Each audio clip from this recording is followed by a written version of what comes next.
Why should not an attempt be made to reach the buried wonders of Atlantis? A single engraved tablet dredged up from Plato's island would be worth more to science, would more strike the imagination of mankind, than all the gold of Peru, all the monuments of Egypt, and all the terracotta fragments gathered from the great libraries of Chaldea. May not the so-called Phoenician coins found on Corvo, one of the Azores, be of Atlantean origin? Is it probable that that great race, preeminent as a founder of colonies, could have visited those islands within the historical period, and have left them unpeopled, as they were when discovered by the Portuguese? We are but beginning to understand the past. 100 years ago, the world knew nothing of Pompeii or Herculaneum, nothing of the lingual tie that binds together the Indo-European nations, nothing of the significance of the vast volume of inscriptions upon the tombs and temples of Egypt, nothing of the meaning of the arrow-headed inscriptions of Babylon, nothing of the marvelous civilizations revealed in the remains of Yucatan, Mexico, and Peru. We are on the threshold. Scientific investigation is advancing with giant strides. Who shall say that 100 years from now the great museums of the world may not be adorned with gems, statues, arms, and implements from Atlantis?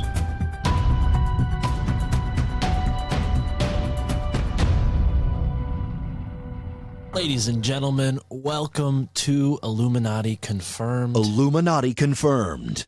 Here we are yet again. Joining me, as always, my lovely co-hosts, Juan Ayala, or as Sam Tripoli likes to call him, Juan Alala. And, of course, on the other end, up in the top corner on my screen, is Chris Proser from the Men Entertaining Nonsense Again podcast. That's right. The people you know and love at Mensa have put together a podcast with Chris, because he's a genius. And on our show today is actually a genius with no sarcasm at all. Andreas is a brilliant guy who's diving into topics that, honestly, in my opinion, most people with your caliber of intelligence are afraid of tackling. And I'm not trying to put you on a pedestal, Andreas, but you have quite the pedigree. You're a smart dude. And, you know, I've had you on the show several times, and you know, I tend to do some fact checking, and you're legit, Andreas. You've shared a lot of stuff with us, and when you're speculating, you're very clear about it too. So it's always a pleasure to talk to you and get into this deep stuff. No, yeah, and you know, again, not trying to put you on a pedestal, but I think that it's definitely a testament that you've been here this many times, because I try to be skeptical. So here's my Illuminati Confirmed show that we all do together, where we dive into some of these topics, you know, the secret society, the Illuminati. What are they? Who are they? What are they really up to? And you messaged me and said that you had some stuff to talk about in the light of John Dee and Shakespeare. Let's get right into that right away. So John Dee, for people who don't know, was part of Queen Victoria's cabinet or court, right? He was Privy Council, and yeah. Right. Take it away, brother. Take it away. All right. I mean, I guess, like, let's see. Where were we before? So we talked a bit about Tartaria and this idea of, you know, and I made a meme recently. It's on Instagram. I posted, and I was like, this is the best example I have, which just shows a modern map and the Russia crisis with China and everything, and then an old map of Tartaria and how it's right in the middle on the borderline, and it's on both sides, and you start to see how it's influential everywhere. But you also have all these people that have, you know, in the 1600s, they start writing all these stories about King Arthur and the world before, and they start inventing a history, a prehistory, to replace the true history that existed. And you have stories, a lot of them are from, you know, these royals who had tutors from Italy, and then the Italian tutors had books from Ireland that came from the Byzantine, and they came from Turkey, or from, you know, Constantinople, Istanbul. So a lot of these stories, they're like, the Caliphate is California. There's this great story that there's this island that was California. And there's this other story about Jerusalem being in Moscow, and another story about Jerusalem being in Scotland. You start to see this idea of people after a reset, when they lost a lot of lives and their civilization, they moved their whomever they had to a new place, and they took the name of the place with them, and they put that name in the place, and this is the new Jerusalem. So there's a bunch of these different stories that start to emerge. And Francis Bacon has, since the 19th century, been kind of known as the possible writer of Shakespeare. There are other candidates that make a lot of sense and it's connected. I wouldn't say it's just, Francis Bacon, because, the Earl of Oxford said, and you start to see in the numbers, because there's the Baconian cipher, which is the tool used to unlock secrets in the King James Bible, as well as in Shakespeare and a number of other plays and other sonnets written by Ben Jonson. And there's a whole slew of people that we don't really think about because we remember the Beatles that is Shakespeare. But Shakespeare is this actor he was illiterate, essentially. And all of a sudden he was paid to put on these plays for the royals and for the council, because Robert Cecil, because there's William and Robert Cecil, the House of Cecil, were the highest advisor to the Queen, and had kind of, as Puritans who knew that she liked theater and knew that theater was persuasive, kind of disappeared theater during her lifetime as much as possible. But it became really popular again with the lower courts in the 1580s. And so all of a sudden they had these plays about what happened to King Henry and what happened to King John and these royal houses. And Hamlet's a very clear analogy to the Earl de Vere and his life and how he lost the power, and how King James took the throne, and eventually the House of Windsor to the House of Stuart. King George of Hanover took the throne because the Freemasons had been working in Scotland to maneuver power, to remove the families who had been in charge of England at that time, who had been Britons, who had been part of this older empire. And remember, there's all these scraps of the empire that are left over. Well, one of the final things that came out, that kind of solidifies this, because there's been so much question about the cipher. It's very difficult to do the cipher one way. So there has to be 3 or 4 examples to make sure that you can verify that the same thing is appearing. And there'll be things where every line in a sonnet has a capital letter, except for the ones that are F, B, R, A, C, O, N. And that appears twice on page 43 in each of the 3 folios. And in the 3rd folio, it's replaced with he who is the right. And there's Bacon. There's also a few other messages that come up. But when Bacon died, a book came out called Silva Savarum, and it was published by Raleigh, who was the chaplain of Bacon. And it is Bacon's work. It says this is written by Bacon, but it was published posthumously. And in it, there's not on the table of contents listed, but in it there is a whole few pages about the scroll about this place, and it's called New Atlantis. And this is like 1610 or something like that. And when it comes out, not a lot of people notice it, but it is very similar or related. You can, there are already stories like Utopia has come out, and there's been a few stories about this idea. But this book says that across the seas, and again, the first paragraph, it says on the eastern borders of Tartary, and it starts to talk about how there were Tartarians there. There you go, great. If you notice right in there, it starts to mention Tartary in the first paragraph. And there's a few other important notes about this, because it starts to say, hey, and the Tartars had been there, and the Phoenicians and those of Tyre, and it starts to relate that Tyre and Tartary were related.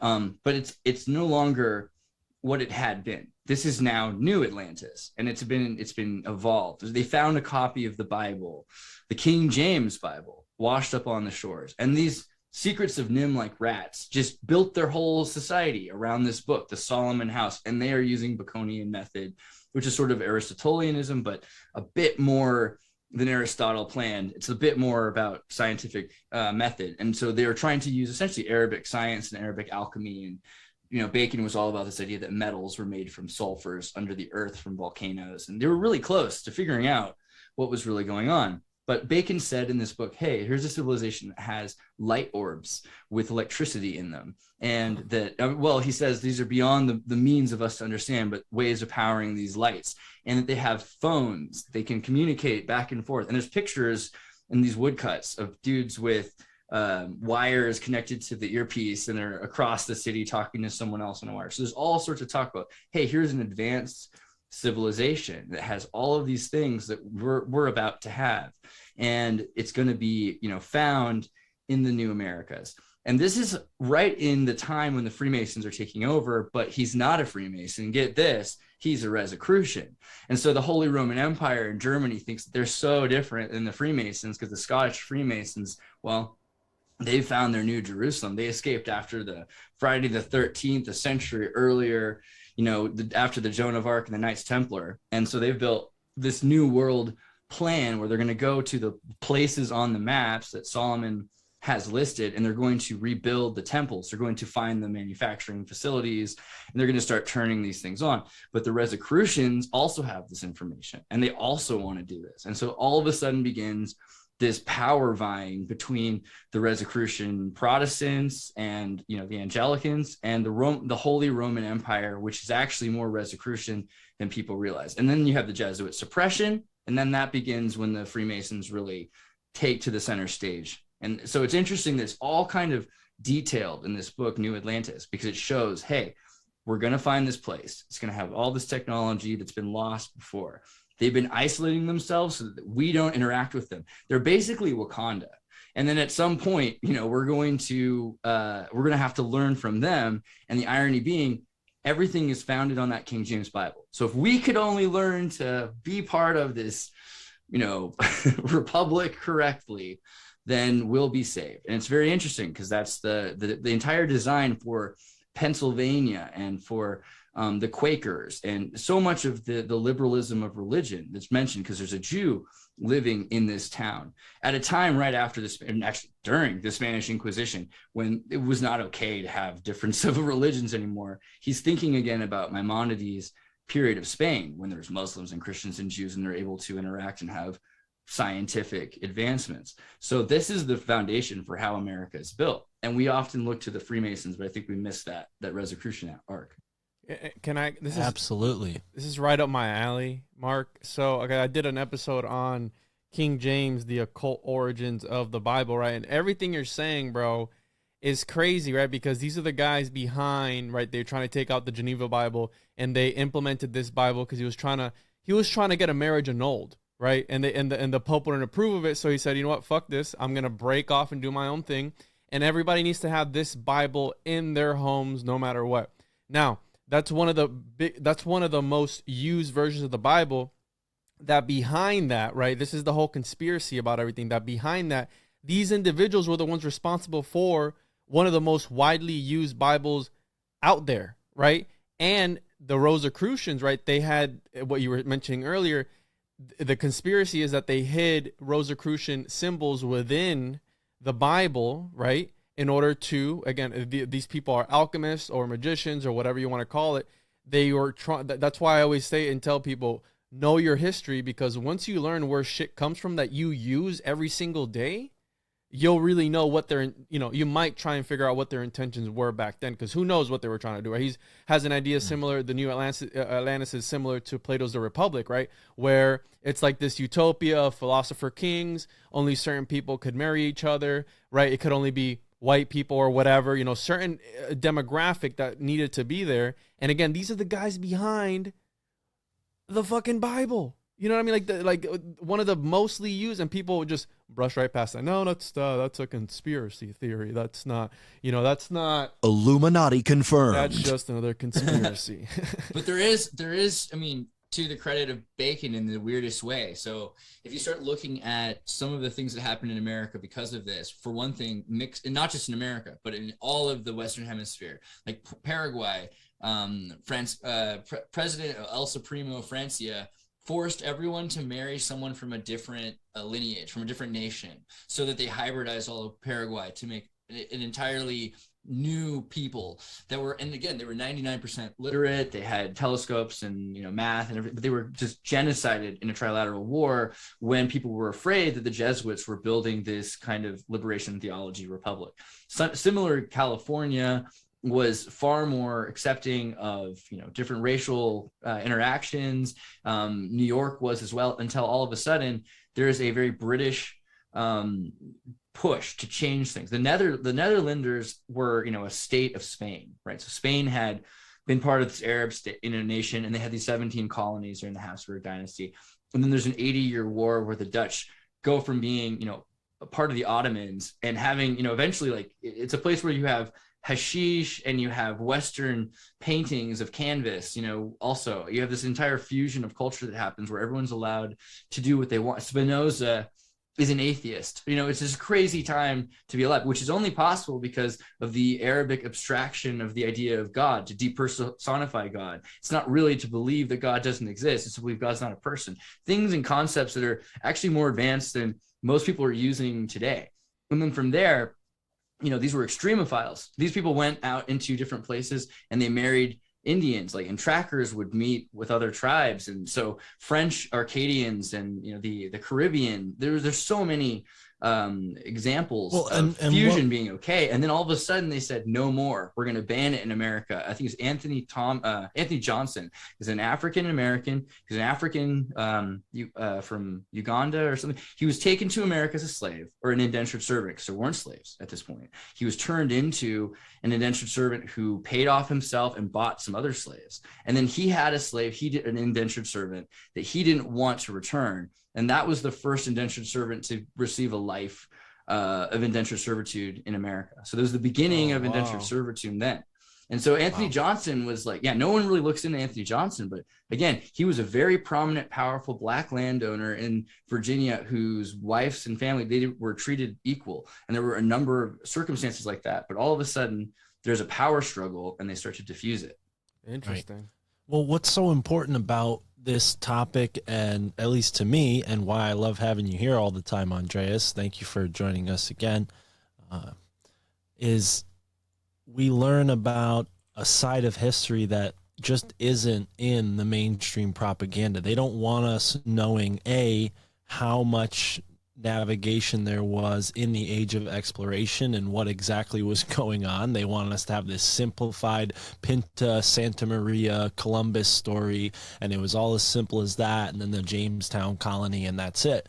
When you really understand the level of advanced cultures that were not only here but all over the planet. I mean, just in this book that you mentioned, I flipped to that page where they talk about Tartaria, and it says, you shall understand that about 3,000 years ago or somewhat more, the navigation of the world was greater than at this day. So this is them in 1700s saying that 3,000 years ago, they were better at navigating than we were. 1600s. So, right. Yeah. 1600s. So do not think with yourself that I know not how much it has increased with you within these 60 years. Whatever. Back to the more interesting stuff. It says the Phoenicians and especially the Tyrians had great fleets. So had the Carthaginians, their colony, which is yet further west towards the east. The shipping of Egypt and of Palestina was likewise great.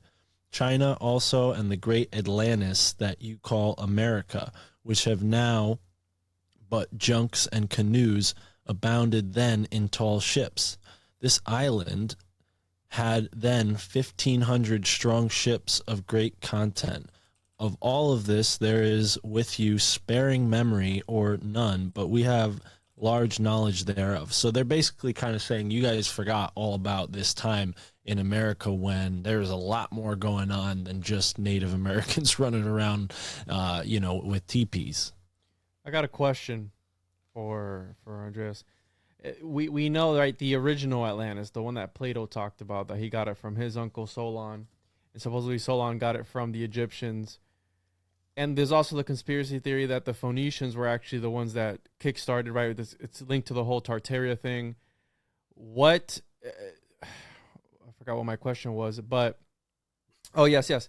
The Phoenicians were supposed to be the ones that kickstarted everything, right? And then from there, supposedly, the Jesuits got involved, something or other, and then through the use of black magic, they were able to change history. And right, you have the scrolls where they changed the J to an I or some shit like that, or to a 1. Can you touch on that? Because I find that part of it all interesting, where they push time, I believe, 1,000 years forward.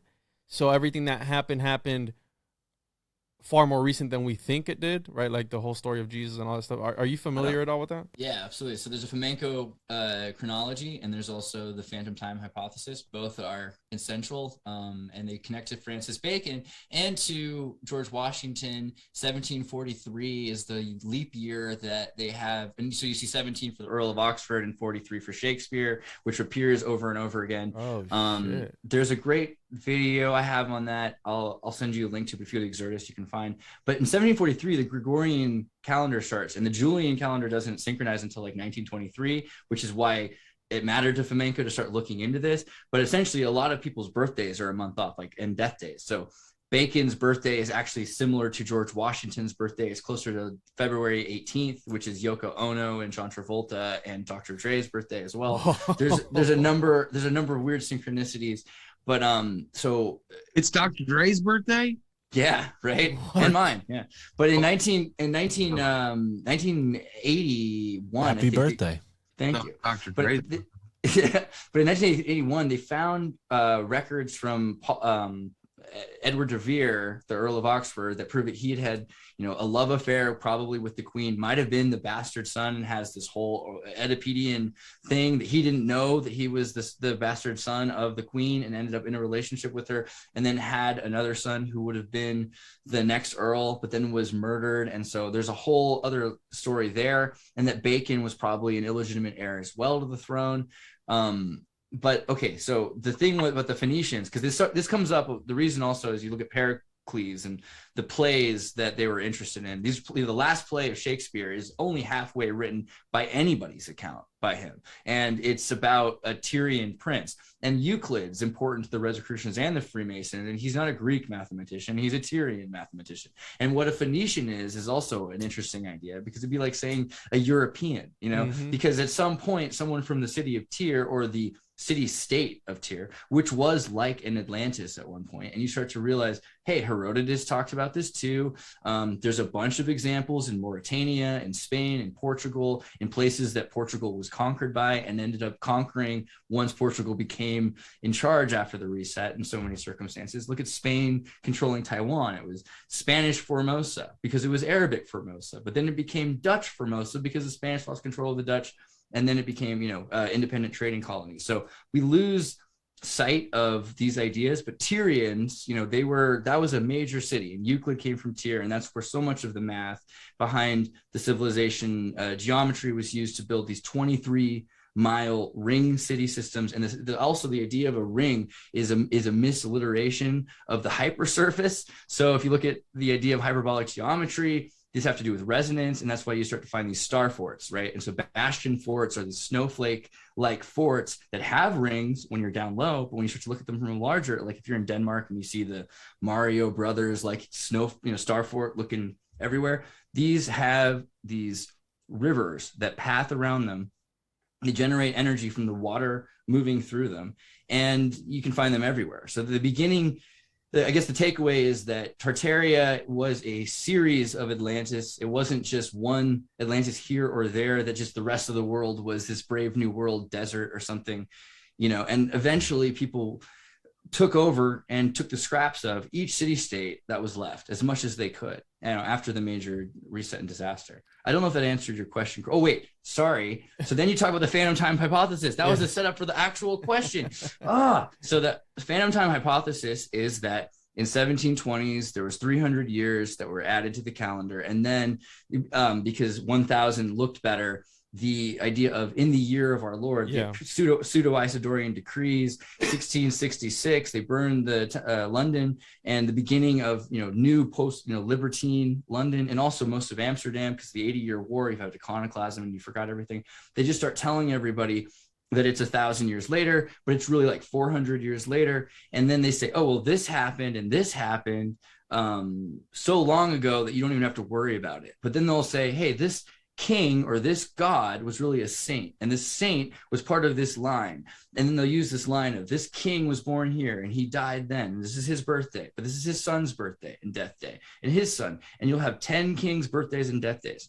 Then you'll go some other place and you'll see in another historical account the same birthdays and death days of 10 other kings that go in a line. And you'll start saying, wait, these are They're the same story. They just chronologically erased everything they can about European history, and it's beautiful in its evil madness, because if you were to just erase history and you were to find it again, it'd be really easy to pick it up. But if it's just shredded and it's mixed up into Catholicism, it becomes really convoluted and hard to figure out where it starts and ends, and becomes the original religion.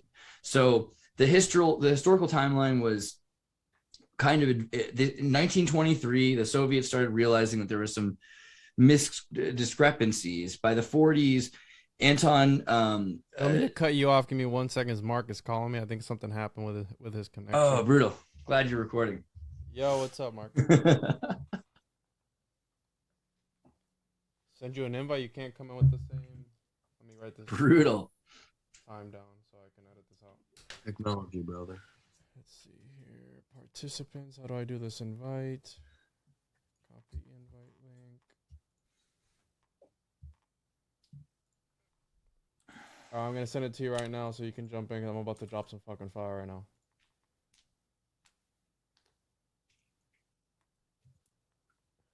I just sent it to you. Did you get it?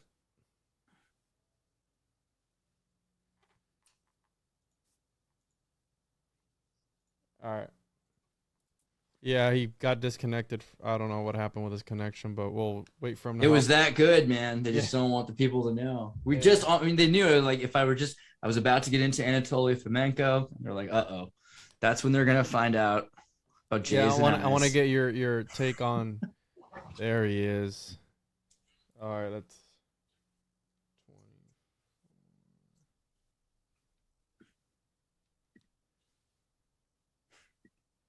Are you good, Mark? Yeah. All right. Can I jump? So Anatoly Timovich Fomenko, born in like 1945, grows up in Stalinite Soviet Union, which is, they're taking everybody from Tatarstan, and literally Tatarstan is now a state in the Russian Federation, and they're putting them in gulags. Anyone who has a gulag background, who has any generational knowledge of what happened before. And so this guy has to look through the discrepancies of history, and he starts realizing, hey, there's another line of history that is inside of this. It looks like more like 1,000 years ago. Maybe then we need to reevaluate everything. And I think also he graduated in he was like 1960s guy. So 1967, 69 was wild and crazy guys, even in the Soviet Union. So he was looking into it and said, hey, there's this other history. We need to start to exemplify what happened before the Romanov family usurped the throne, because before the Romanov family usurped the throne, before Ivan the Terrible, there's another Russian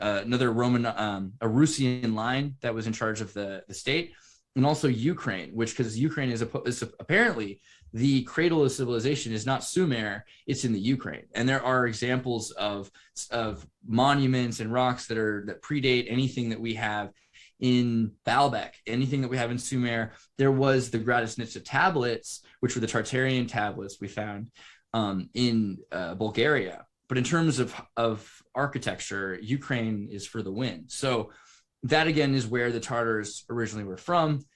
The story of the J's and the I's, you look at, this from Indiana Jones. In the Latin, Jesus begins with an I. The I letter being put in the front of so many buildings with this giant swirled J. Eventually, we started looking at buildings that say the same thing, but they say 1800 or 1300.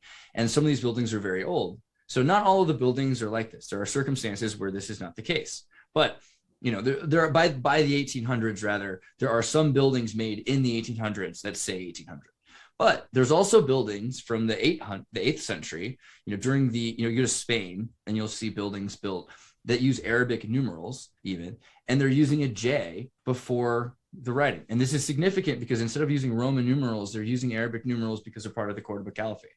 So if they're connected to Khazaria and they're using that writing system, it immediately shows that they were part of this other civilization. They weren't part of this Roman. It's very strange.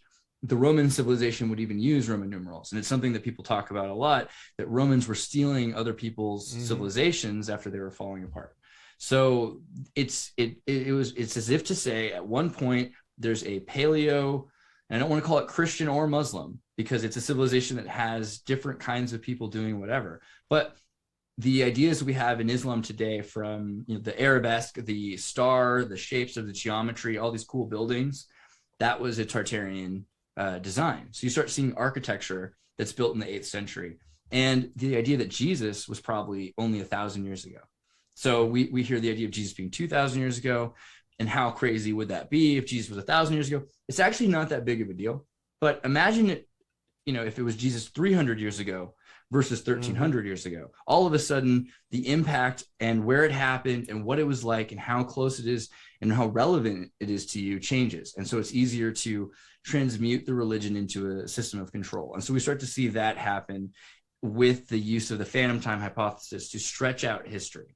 That was the whole thing with Constantinople and the Council of Nicaea. They wanted to be able to, if they had divine right to rule the people, they could use religion as some sort of thing to assert their power. And everything Now, Go ahead. Sorry. Go ahead, Juan. I didn't mean to cut you off there. I I thought you were finishing. I wanted to talk about what you're saying about chronology. Joseph Scaliger, right? Scaliger in chronology is the guy who is in charge of the guy who made up the AD and BC system that we know as today. And what people don't realize, right? You're going deep on a lot of shit, right? That I don't really know about.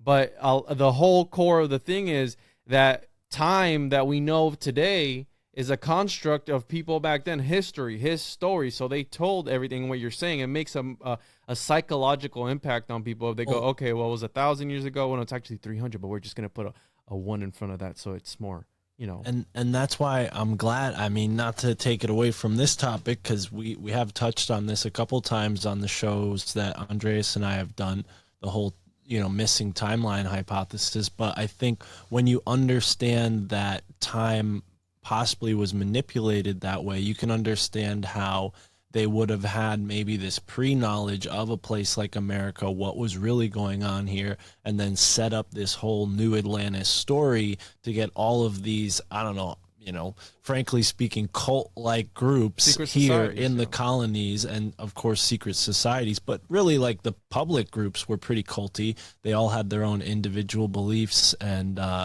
yeah, I'm wondering, where this fits in, because I know that's to talk exactly about Atlantis. that. So what's weird to me, and I felt like it was weird when I was making my video about Baconianism and the American expansion, is that it really is about the occult. I mean, he champions science so much, but it's so strange how much of it is we're going to allow for people to stop being burnt. And he's living in a time where the Spanish Inquisition is happening and witch burning is happening. So you have to understand there is also some provocation to why he wants a society where people, like, they just killed Charles. His son was living in Holland. He was just smoking pot. He was relaxing. He had his mistresses, and they begged him to come back because Cromwell. Oh, great.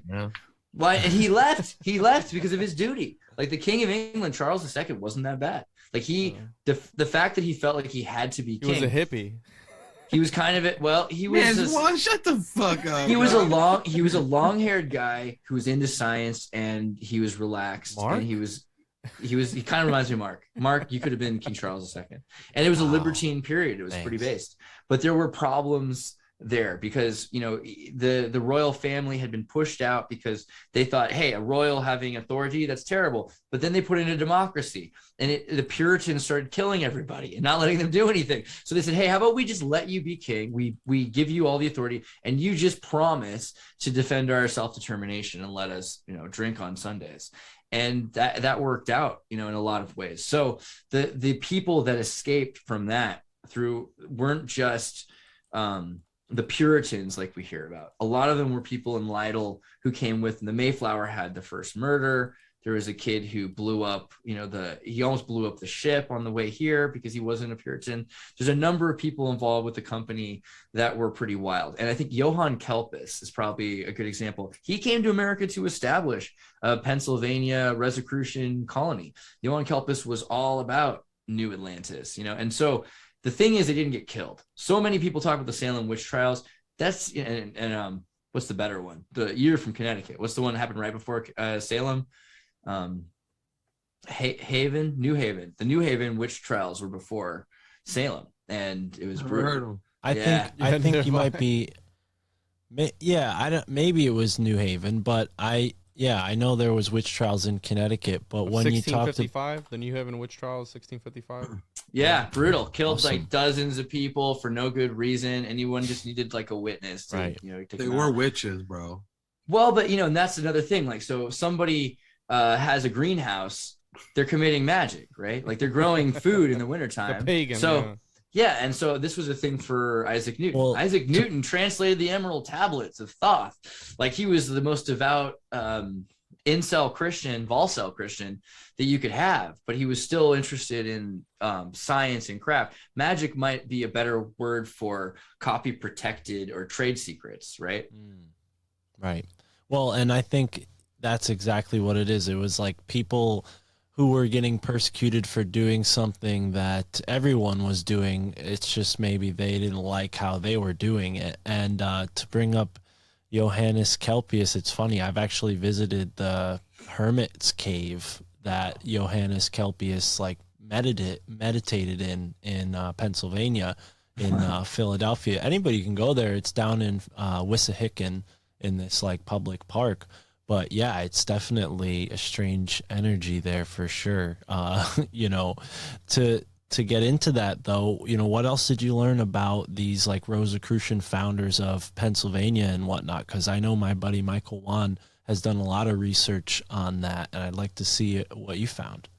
Actually, I'm just starting to begin my research on Pennsylvania. I hadn't really thought about Pennsylvania before Kevin Bacon, but then I started finding out about Footloose and how he literally came from a family that was anti-dancing. And I was like, oh, I guess that movie, that's what I needed to make sense of Footloose.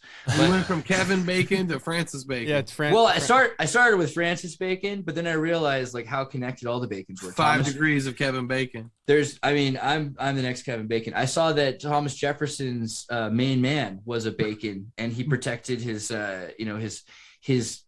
Sally, and the stories he had about his wife, his colored family, as history show. George Washington similarly had a Bacon who was in charge of him. I think we earlier mentioned abolitionists worked with James Bacon. There are so many Bacons that are connected. So eventually I was like, oh, the Quakers came because of the Shaking Quakers, which was a lady who was she was almost burnt at the stake in England, and then she escaped to Pennsylvania and started the Shaking Quakers.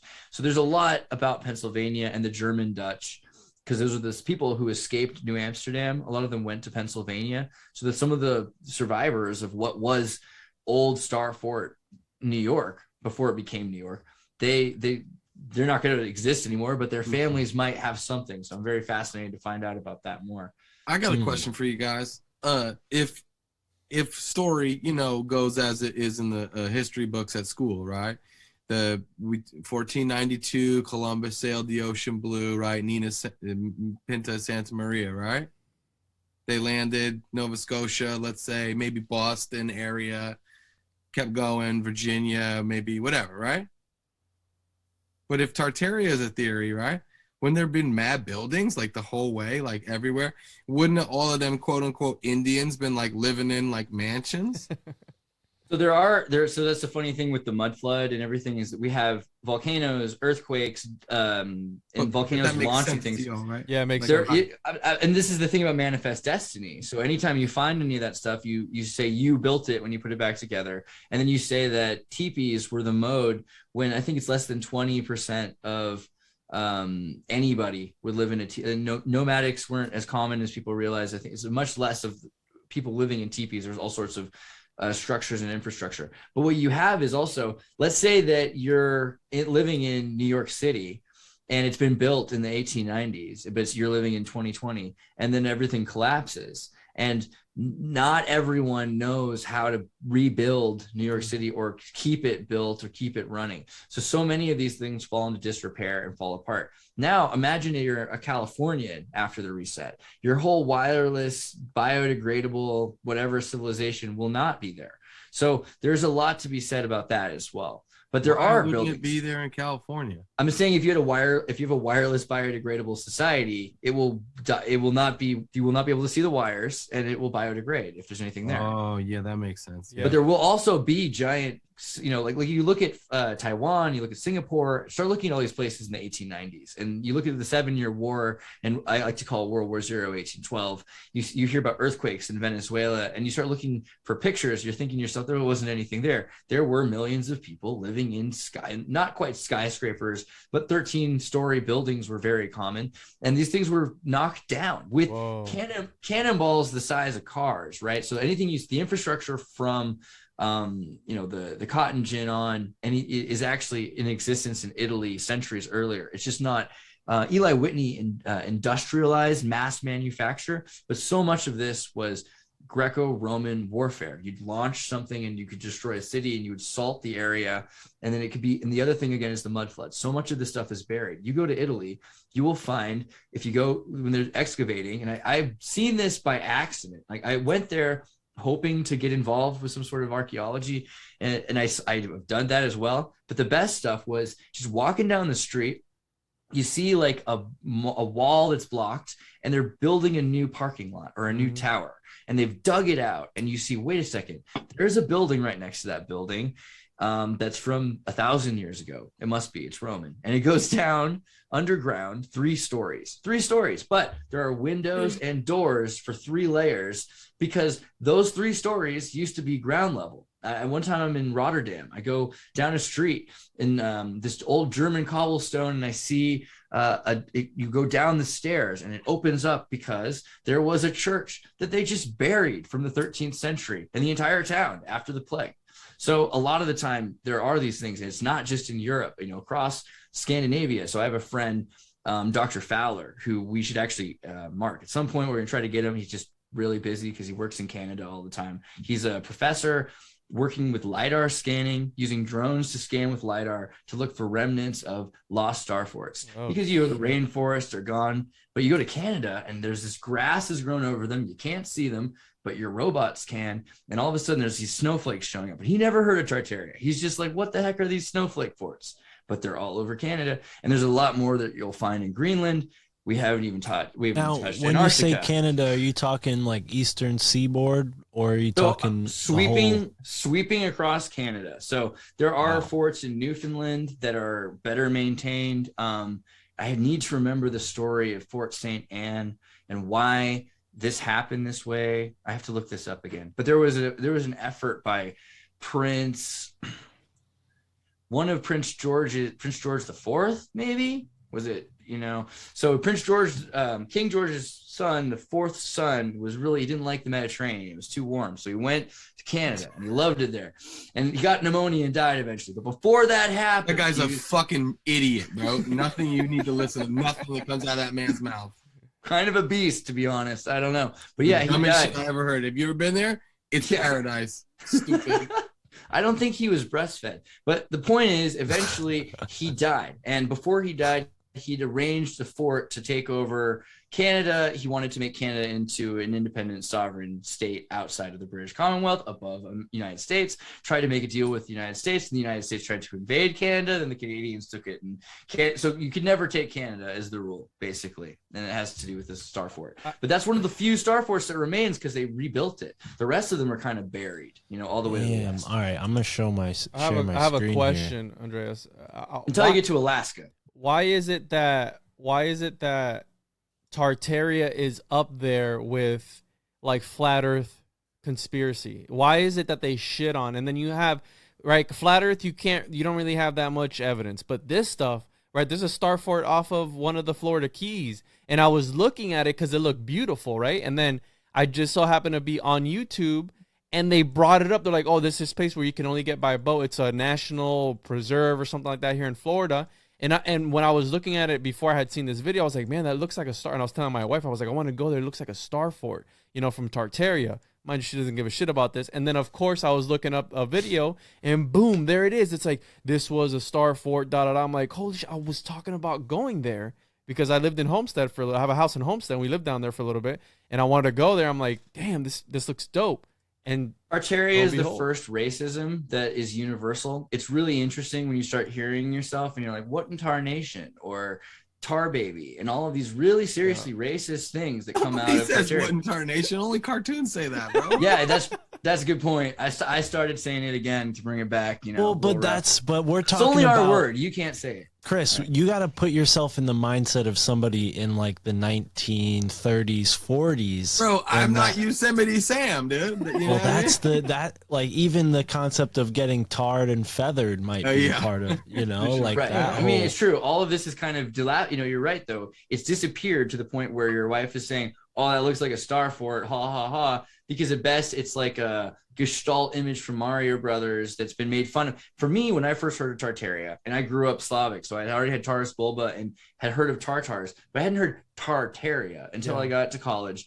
And then they had this paper that was very random, and it was in anthropology, and it said, "Hey, if you ever hear about Tartaria, be careful." And it was like 2012 or something like that, and it was just like, the vegetable lamb of Tartary was this thing that they believed in the Roman Renaissance period. The Tuscans thought that this land existed far east, and the Chinese thought it existed far west. And, they just didn't get that it was cotton, that this bush of cotton was a vegetable sheep, and that you just don't understand Tartaria. And just don't ever look into it and go back to sleep, take the blue pill. And I never bothered with Tartaria. You were warned in a paper form to not look into Tartaria. That's how academic I was. Well, Chris, they warn you not to go into the forbidden section. Well, Chris, what they do is they give you this like half truth, like, oh yeah, they talked about these vegetable sheep. That's hilarious. Who could ever imagine a sheep that's also a vegetable? But then you consider what cotton is, and you're like, oh wow, that is kind of like a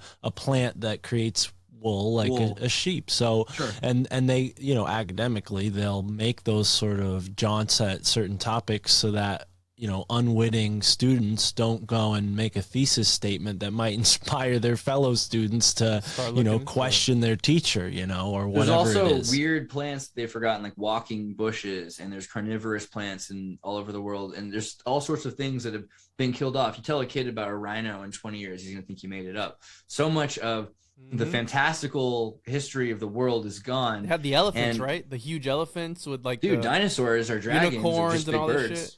Yeah, how many big birds are gone that you could think of? Like the moa is 16 feet tall, the giant eagle. I forget what ran across the Andes, that weird thing. But there's all these crazy birds that were basically dinosaurs, and now we're told, oh, that's crazy. That was a dragon. Why? Who would believe that? That's a crazy story.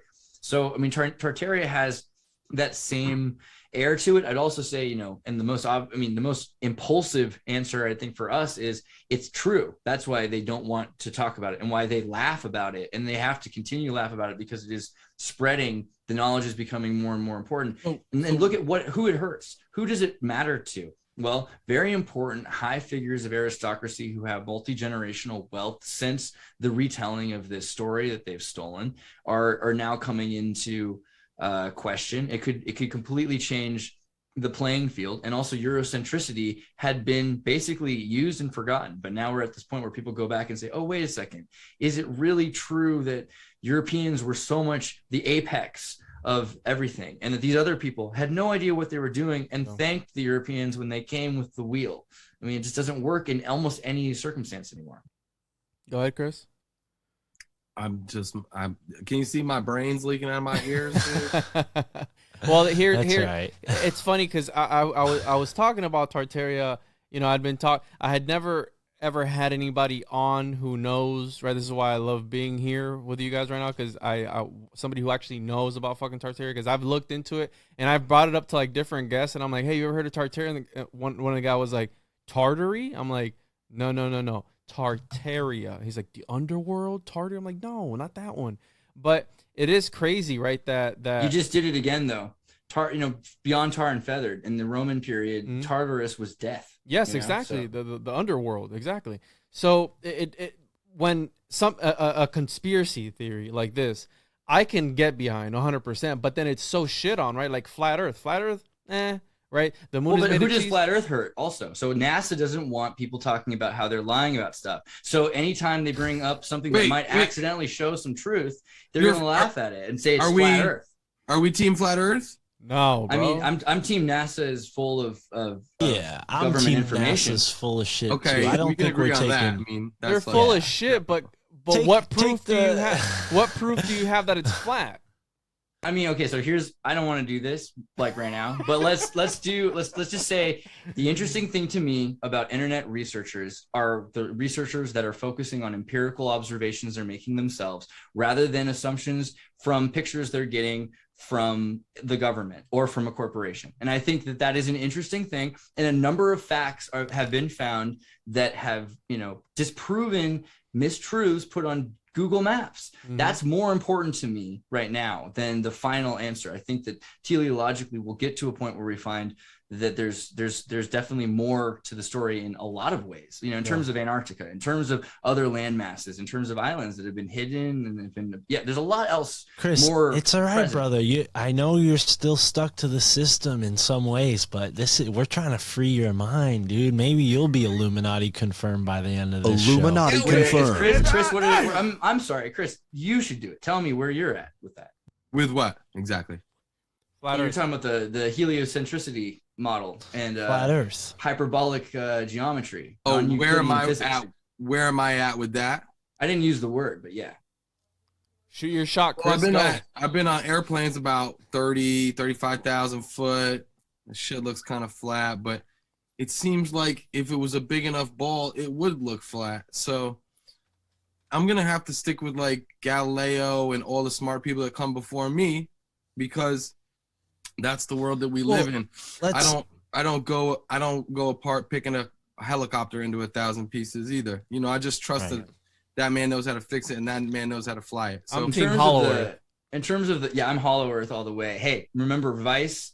In My Own World, March 15th, I have a show about Hollow Earth that's coming out that you should see. On Vice? Yeah, it's going to be great. But in terms of the world's shape, now think about the electric universe theory and quantum entanglement and the idea that there's holographic, Michael Albert talks about the holographic universe. Now think about resonance. And so you're a resonance pattern, right? In a density, but you're a holographic density. So everything is flat, but everything can be experienced as hyperboreal or Mobius is, beyond, hyperbolic. So we could be making ourselves experience the world one way or another based on mass consciousness and technology using microwaves. Emanationism. I'm an emanationist. I believe that we radiate our reality outward, and that's what we create. So I'm 100% on board with you. I love that. Let's get back to what we were talking about before Flat Earth derailed, because I might be mistaken here, but I don't think Andreas was bringing up Flat Earth as a citation of his beliefs. It was not merely at all. an example he was using. I just like the point that people laugh at people that are looking through research and they point to the most ridiculous possible thing and mock that as much as possible. And it's really interesting on another hand for us, because you can say, I think I was like 15. I found out something wasn't true. I don't even remember what the first one that made me say, wait a second. Well, then maybe I think it was the MOSFET semiconductor came out 9 months after 1947, right? In Roswell.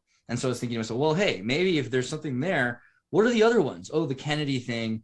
Oh, they're always laughing. I never even remember. Who's this president from before I was born? Oh, there's this whole, if you think about him with tinfoil hats, what's tinfoil about? So you start looking and you're like, hey, there is a milieu of truth that's described by these absurd concepts. I mean, how many Prussians wore tin helmets? All of them. So, I think at the end of the day, Sasquatch even, I think, is the most absurd. Cryptozoology. Hey, there's a lot of evidence of alternative hominids that have existed, and that's becoming more and more precedentally important when we look into the junk DNA. Is Bigfoot Tartarian? Is Sasquatch Tartarian? So a big thing about Tartaria is the idea of multiple hominids existing, including giants, dwarves and giants as well. And when we say that, there's, the Smithsonian talked about giants that were more furry and had extra molars and were a little bit different than us, kind of the predator alien Prometheus. There's different kinds of humans that have different purposes. There are giant buildings that are too big. The doorways are huge. They're in Kuyu, right? You mentioned the Byzantine era earlier. They built this to get away from the Muslims or the Arabs, and they built these underground cities in like 5 years, and it's like all these tunnels, and they're huge and they're fucking ginormous. Like have you seen Mark? You know how tall Mark is? He's who knows? He might be Tartarian. Well, and so then that's the other thing, is the idea that, Genesis and a number of books talk about the Nephilim, or different kind, and at very least different kinds of hominids that can have gene flow. And that's a fascinating idea. Like, I don't know if we talked about this, but like, you look at horses and donkeys, they make mules because they don't have. That's how tall he is. He crops himself. That's how tall he is. So check this out. Let me connect some stuff. Okay, I want to connect some things here, right, and related to the elites, right, to keep it on par with the show. Now, we talked about Francis Bacon potentially being the editor of the King James Version of the Bible. I've also heard, and I want to get your opinion on later on, about the evidence, if you found any, the correlation between Francis Bacon and Shakespeare both being the same person, if Shakespeare even existed. Now, if we know... He was saying it was more complicated than just that. I think we did kind of touch on that briefly, but can we go back to that? Because I would love to. I can explain, though, that Edward de Vere, the 17th Earl of Oxford, was a playwright himself, and a number of his works were incorporated. There are probably a team of 20 or so, and so he also lost his fortune. It was completely squandered in a way by the Cecil House, but at the same time, he had all these great tutors who came from Italy and from all over, and they gave him all these books, and he learned, and he created revisionized plays, which were translations a lot of the time of this Latin work. And Francis Bacon called himself Francus Latinus or something. He had a number of titles because he was really interested in Latin. He was Lord Verulam, and he was the Saint of Alban, but he was Viscount of St. Alban, but he was also a high translator. So you had a team, kind of like 20 or so ghostwriters that were pupilled students under him as well, that were involved in this creation of this document, which is several things. It's an art piece that's supposed to be too surreptitious. It has to be useful for another level for the kingdom. And 3, there's a cryptogram inside of that. So the way it's stacked, there are places where there's an entire section, a paragraph there, just to make sure that this word is on this page for numerological purposes. And you might think that's crazy, but John Dee didn't. And so, Francis Bacon and John Dee were buddies, and Edward de Vere learned his symbol from tutelage under John Dee, and created his symbol from John Dee. And numerology was, John Dee's favorite thing. So he convinced so many of these Rosicrucians, hey, for instance, the number 53. Why is 53 important? Well, because there's an angle in a triangle, the isosceles triangle, between 4 or 5. Pythagoras and Euclid, and again, Euclid being from Phoenician Tyre. So they knew these things. They made these plays about Tyre, about these things, because these were the original stories that he's like, hey, these are the stories I heard as a kid, because I'm a multi-generationally rich nobleman from this, and I can present this to the people in such a way that affects modern politics. And it's not just, I like what you said, not a writer, an editor, because I think Bacon was more of the editor. Mm-hmm. You can see he has prose, he has style, but De Vere is a way better writer, and Ben Jonson's the best writer. Who was the guy that was paired up with John Dee for the Enochian magic? What was his name? Do you know? Oh, the dude who wife swapped with? Yeah, they were cucking each other. I don't know, but you know who I'm talking about, right? Eliphas Levi? No, not Eliphas Levi. It was somebody else. So if you type John Dee wife swapping, it'll be the first thing that comes up. Listen. I want to bring forth this idea because, right, we're talking about Tartaria. We're talking about how these elites, they morph and they put their symbolism into different works, right? Such as William Shakespeare's plays, the Rosicrucians putting hidden symbols in the Bible. We know Rene Descartes was also a part of the Rosicrucians, the Cartesian coordinate system, which we use today, because they were obsessed with finding and interpreting their ideas into geometric forms. That's what they were all about the Platonic solids. Now, Kelly, there we go, it was Kelly. If these guys, right, if they edited, right, these Rosicrucians and they're connected to Tartaria, what if the Bible is just a story? Because we mentioned the Nephilim, the Elohim, all this stuff, and all these, right? You have these places of higher consciousness, Shambhala, the Garden of Eden, the New Atlantis. Do you think that the story behind the Bible is like an reinterpretation of what these guys were seeing, or like it actually really fucking happened? Like, was Jesus the Bible's way more based than, you know, in certain ways than people realize, and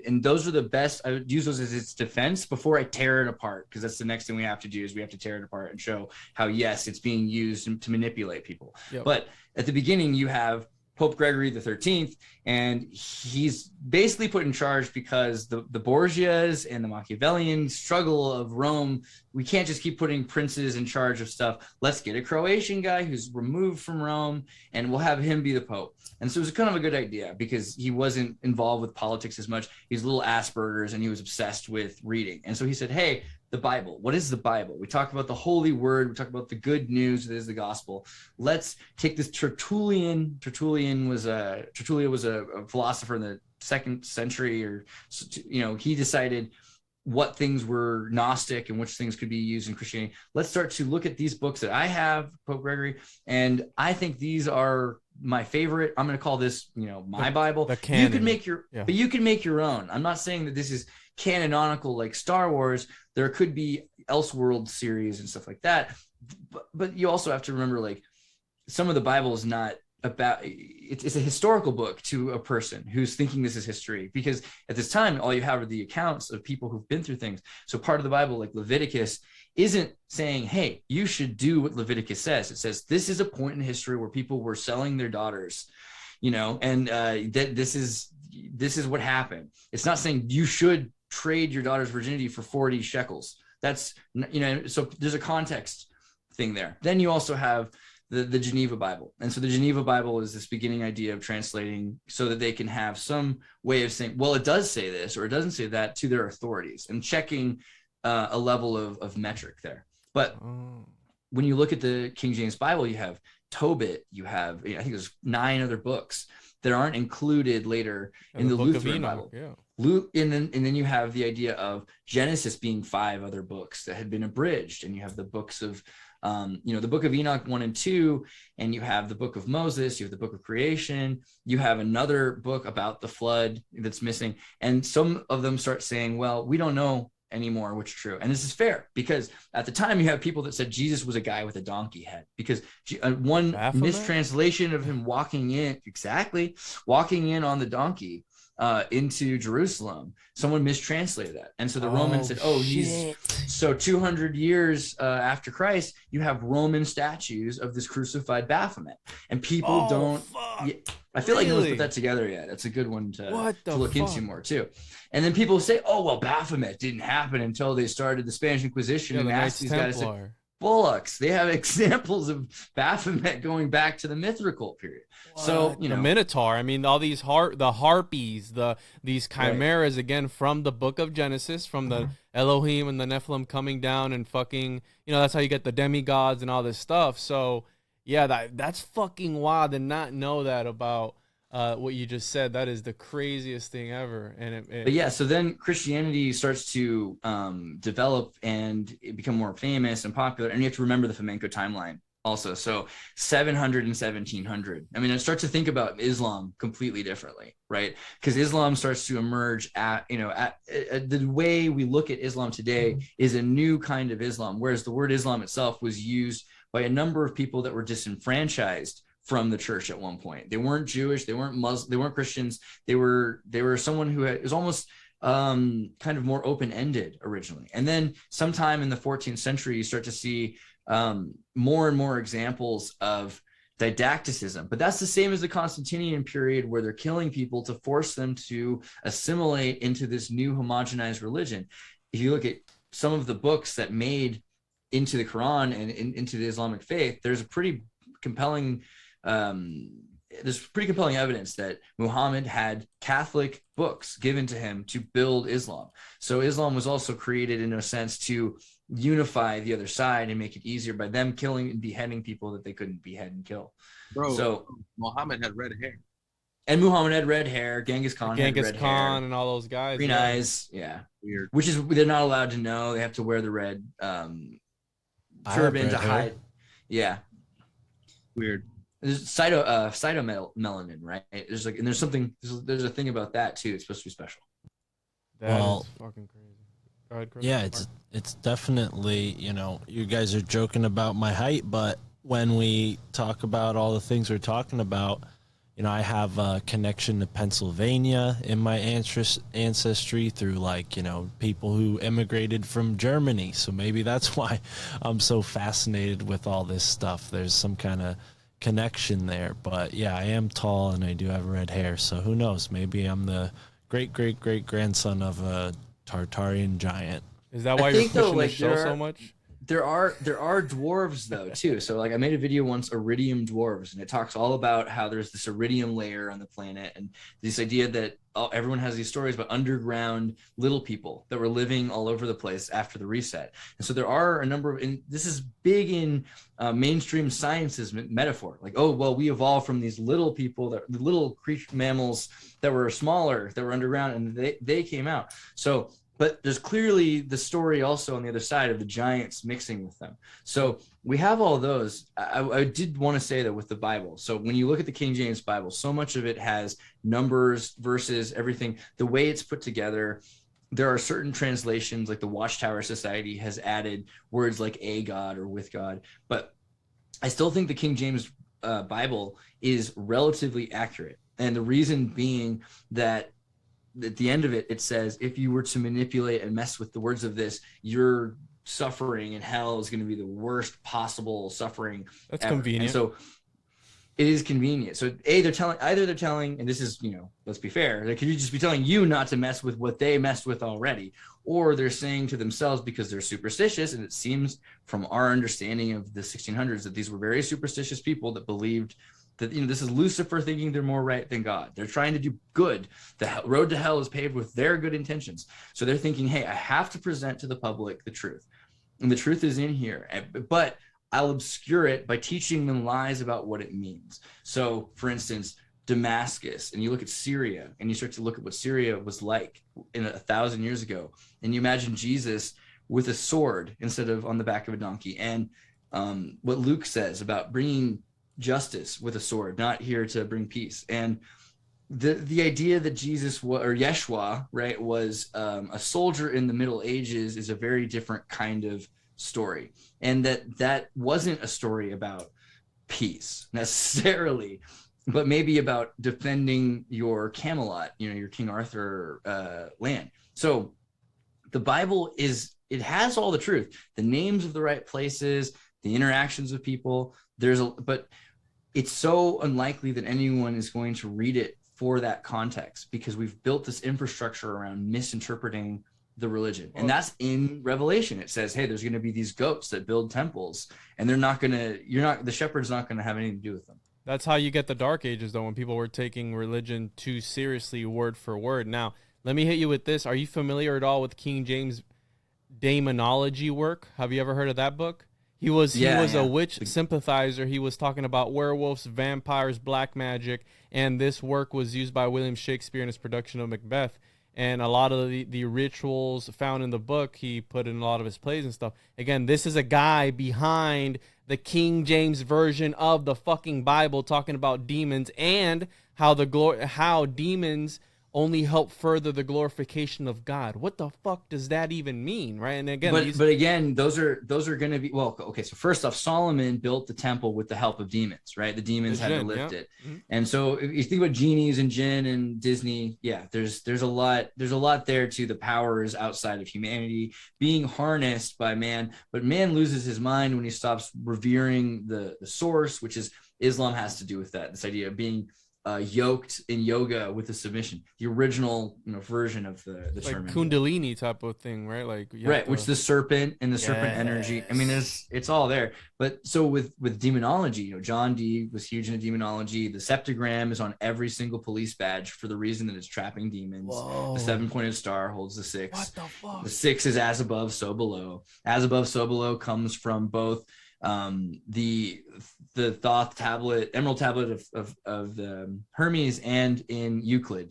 I think the earliest of Euclid's elements, he says everything that is above is as it is below, and energies are exchanged. So the math, the science, the septagrams, the Eye of Solomon, and the idea of studying what Solomon did, because Solomon was the most wise, and James was like he was a bisexual theater Yeah, guy. he So was a sodomite. Yeah. he was a little interested in, the arts and a lot of other things, and he had people around him that made more decisions than he necessarily made all the time. I'm not saying he wasn't complicit, but a lot of the royal family weren't.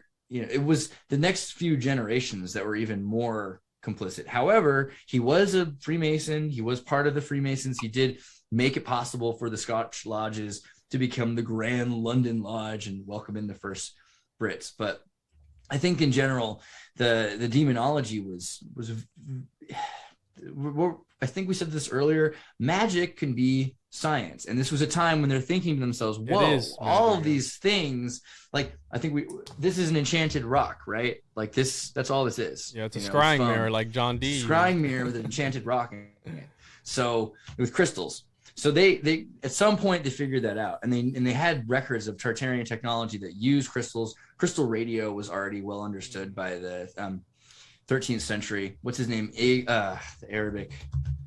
And also, have you made a video on the fireplaces, bro? The huge fucking fire. Before we leave that last topic, though, I just want to read this because I just read this last night, and it's a quote from an author you might be familiar with, Andreas. But he says, "It is one of the most profound ironies of the history of thought that the growth of mechanical science, through which arose the idea of mechanism as a possible philosophy of nature, was itself an outcome of the Renaissance magical tradition. Mechanism divested of magic became the philosophy which was to oust Renaissance animism and to replace the conjurer by the mechanical philosopher." Yeah, that's and right. What he's talking about is how all this magical sort of cult secret society activity gave way to a lot of the industrial scientific action that we characterized the early 19th century with. But I think we also have to be we'd be very careful about being so Eurocentric in the perspective, because the Dark Ages didn't exist. The Dark Ages were just, the period when the Islamic age was the brightest, right? And the Renaissance is the period when the brightest age in history recently went dim.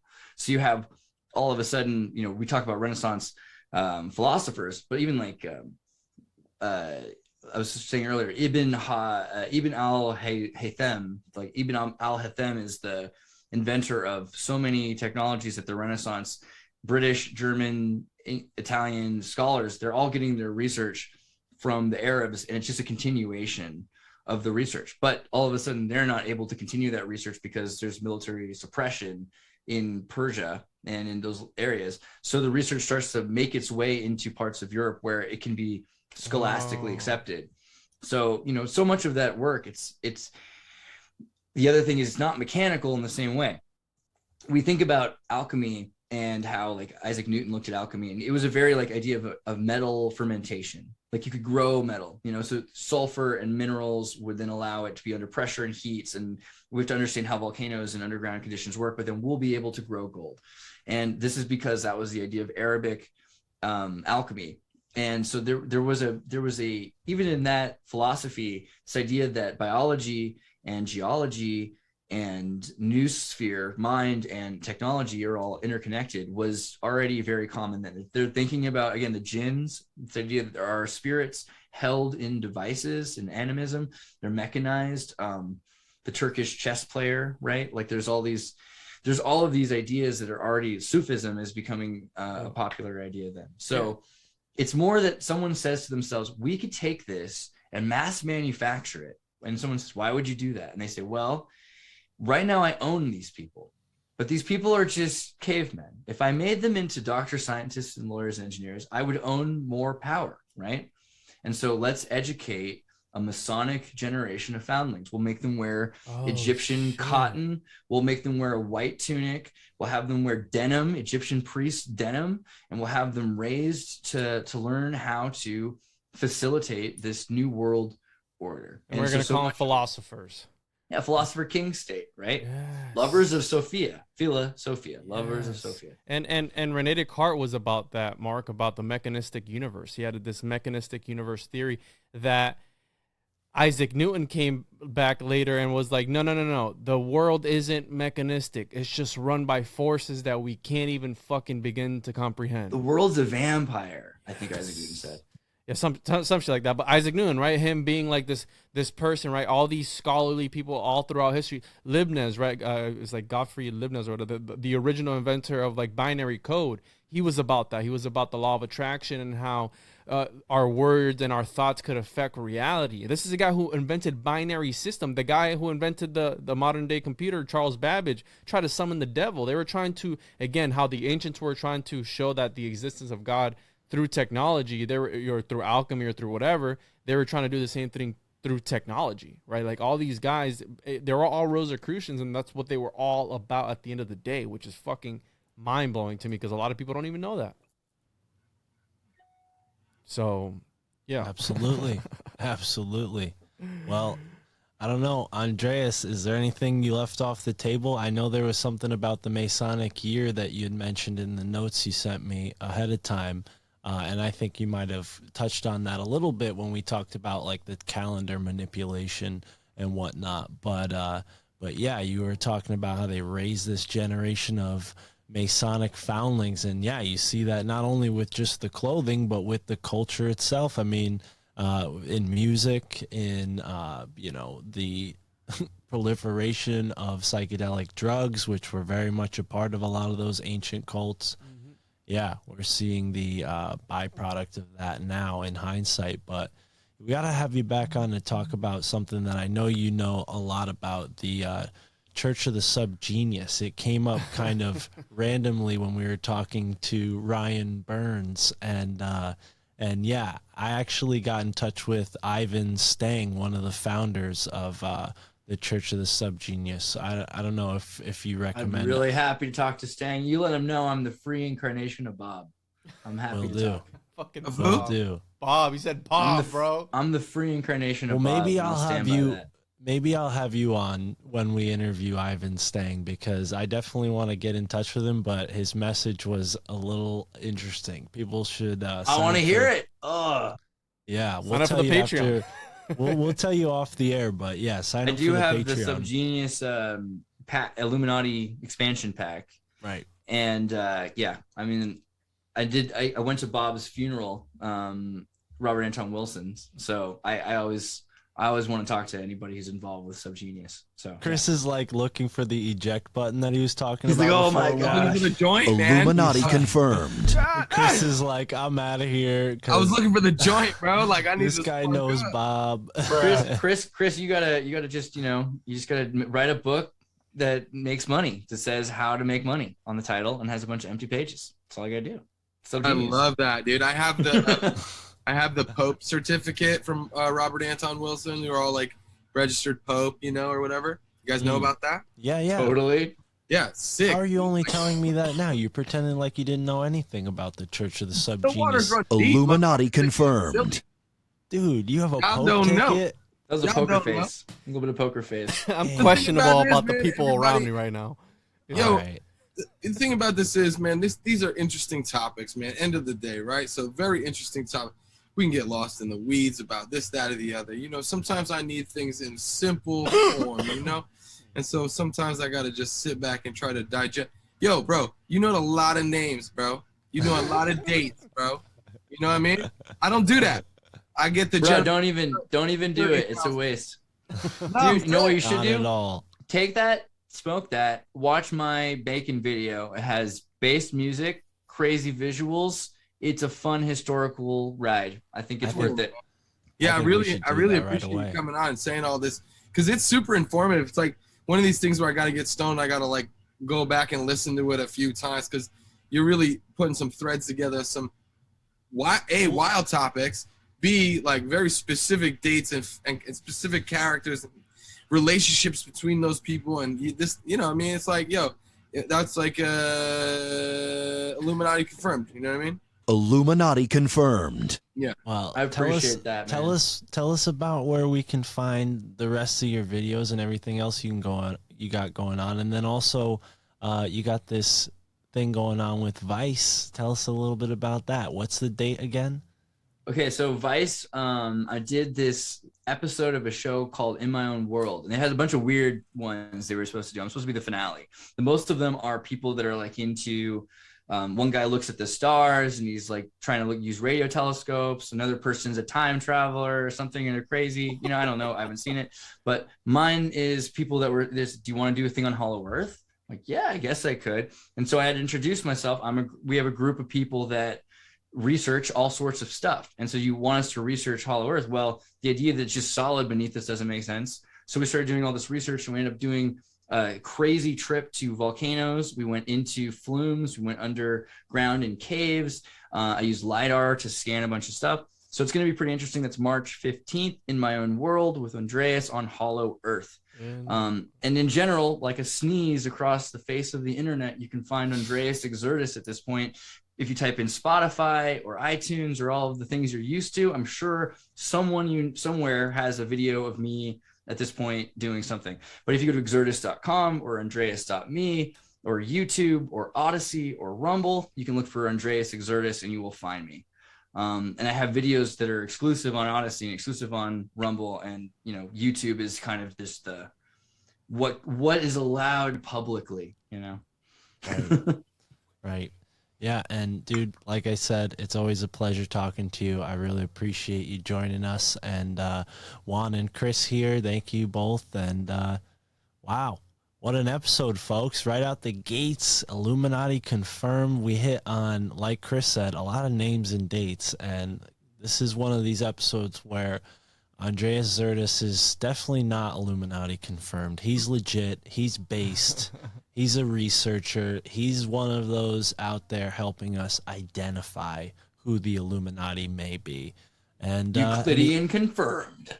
Illuminati confirmed. Bro, you didn't use any slang except for based like 3 times. I was like, what the fuck? Well, I do. Okay, so that's another thing. I do run advanced philosophy memes. If you go to xirtus.com, you can click on the advanced philosophy memes button. And those memes are based and advanced. So those would be my main slangs, I would say. Okay, well, I'm glad we're on the same page with that at least. That was fucking great. Right on. Loved it. Right on. Well, thank you guys for tuning in. And like we alluded to, the Illuminati Confirmed has a Patreon-only show. We only just got started, so go check out the 1 or 2, 3 episodes that we have behind the paywall, and check us out. Thank you so much for listening, and have a great moment wherever you are in the now. Peace.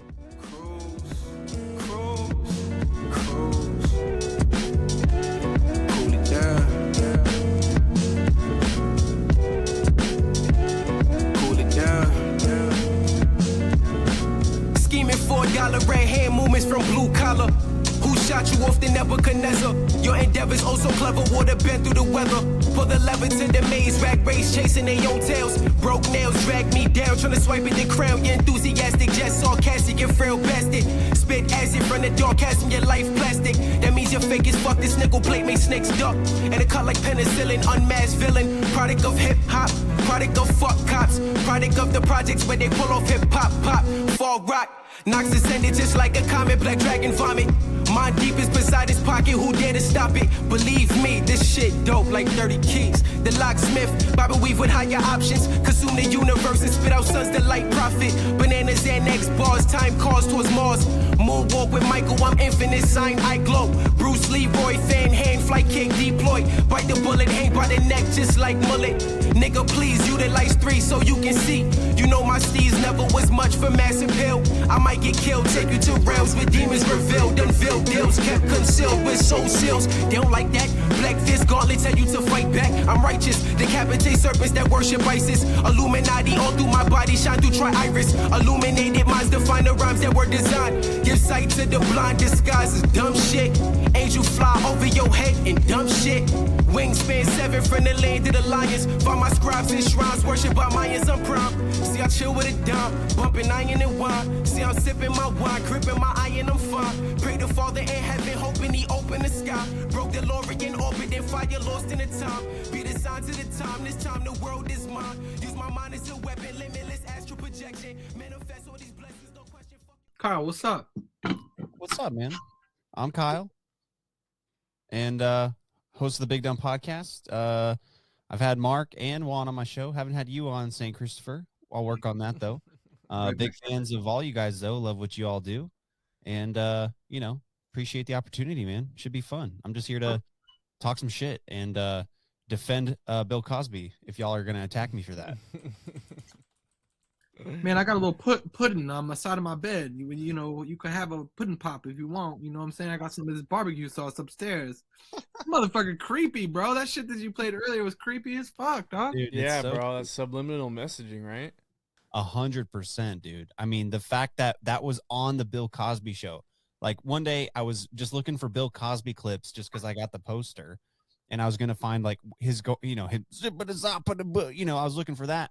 And I type in, Bill Cosby clips on YouTube, and that fucking thing pops up with a sensitivity warning on it. Like I had to approve my age or whatever on YouTube to watch that clip about barbecue sauce. Yeah, because it blew up after he got, after he, found out he was date raping all those women, which is terrible. I think YouTube and a lot of people realized like, oh shit, he was talking about this back when he was doing the show. So. Dude, you don't have to preface that shit with it was terrible, dude. We know about you, bro. we know about you and your barbecue sauce. No, I'm just fucking with you, Kyle. So, as I'm the only one that's really not super familiar, and I guess we're kind of doing this on our thing. Tell us about the Big Dumb Podcast, please. Oh, dude, just like Mark said, it's just one of those shows with bad information. And we really I don't really research anything. I do research on my own, of course, but I don't bring it to the show. I really just like to have good conversations with cool people like Juan and Mark and hopefully you and just talk. And because I don't claim to know everything. That's why it's the Big Dumb Podcast. I'm just a average guy trying to have some fun. And it's really more of an outlet for me, dude, because I can't talk about this shit with anybody in my life. Yeah. And it's been very helpful to find a community in Alt Media United and people like you guys just to be able to fucking talk so I don't, blow my brains out. You know what I mean? Because the world is crazy and it's beautiful all at the same time. And it's just a matter of on a journey to find that balance and to grow and to learn and to have a good time doing it. Yeah, man. Yeah, usually everybody in the podcasting community, again, usually is cool. 9 times out of 10, I mean, 9 times out of 10, everybody's cool. I've had my run-ins with a couple of sleazy people, and I've only ever had to, leave one podcast that I did because, again, the dude was just straight up disrespecting me, so I wasn't. Just because a piece of information that somebody else doesn't mean that you're fucking the messiah of the information, you fuck. And that's what it was with this guy. And anyone ever try to charge you to come on your show? No, I mean I really wouldn't ever pay for anybody unless it's like Nick Cage. Then I'd pay to have him on. But yeah, I'd pay. How much would you pay to get Nick Cage on the show? Probably like $10,000. $10,000? You got that sitting around, or would you have to plan ahead? No, I haven't sit around. I could pay $10,000 to have him on. Okay. But then I would end my podcasting career then. That's it. Last day. That's a peak. That'd be the last day, bro. That's it. No more podcasting after that.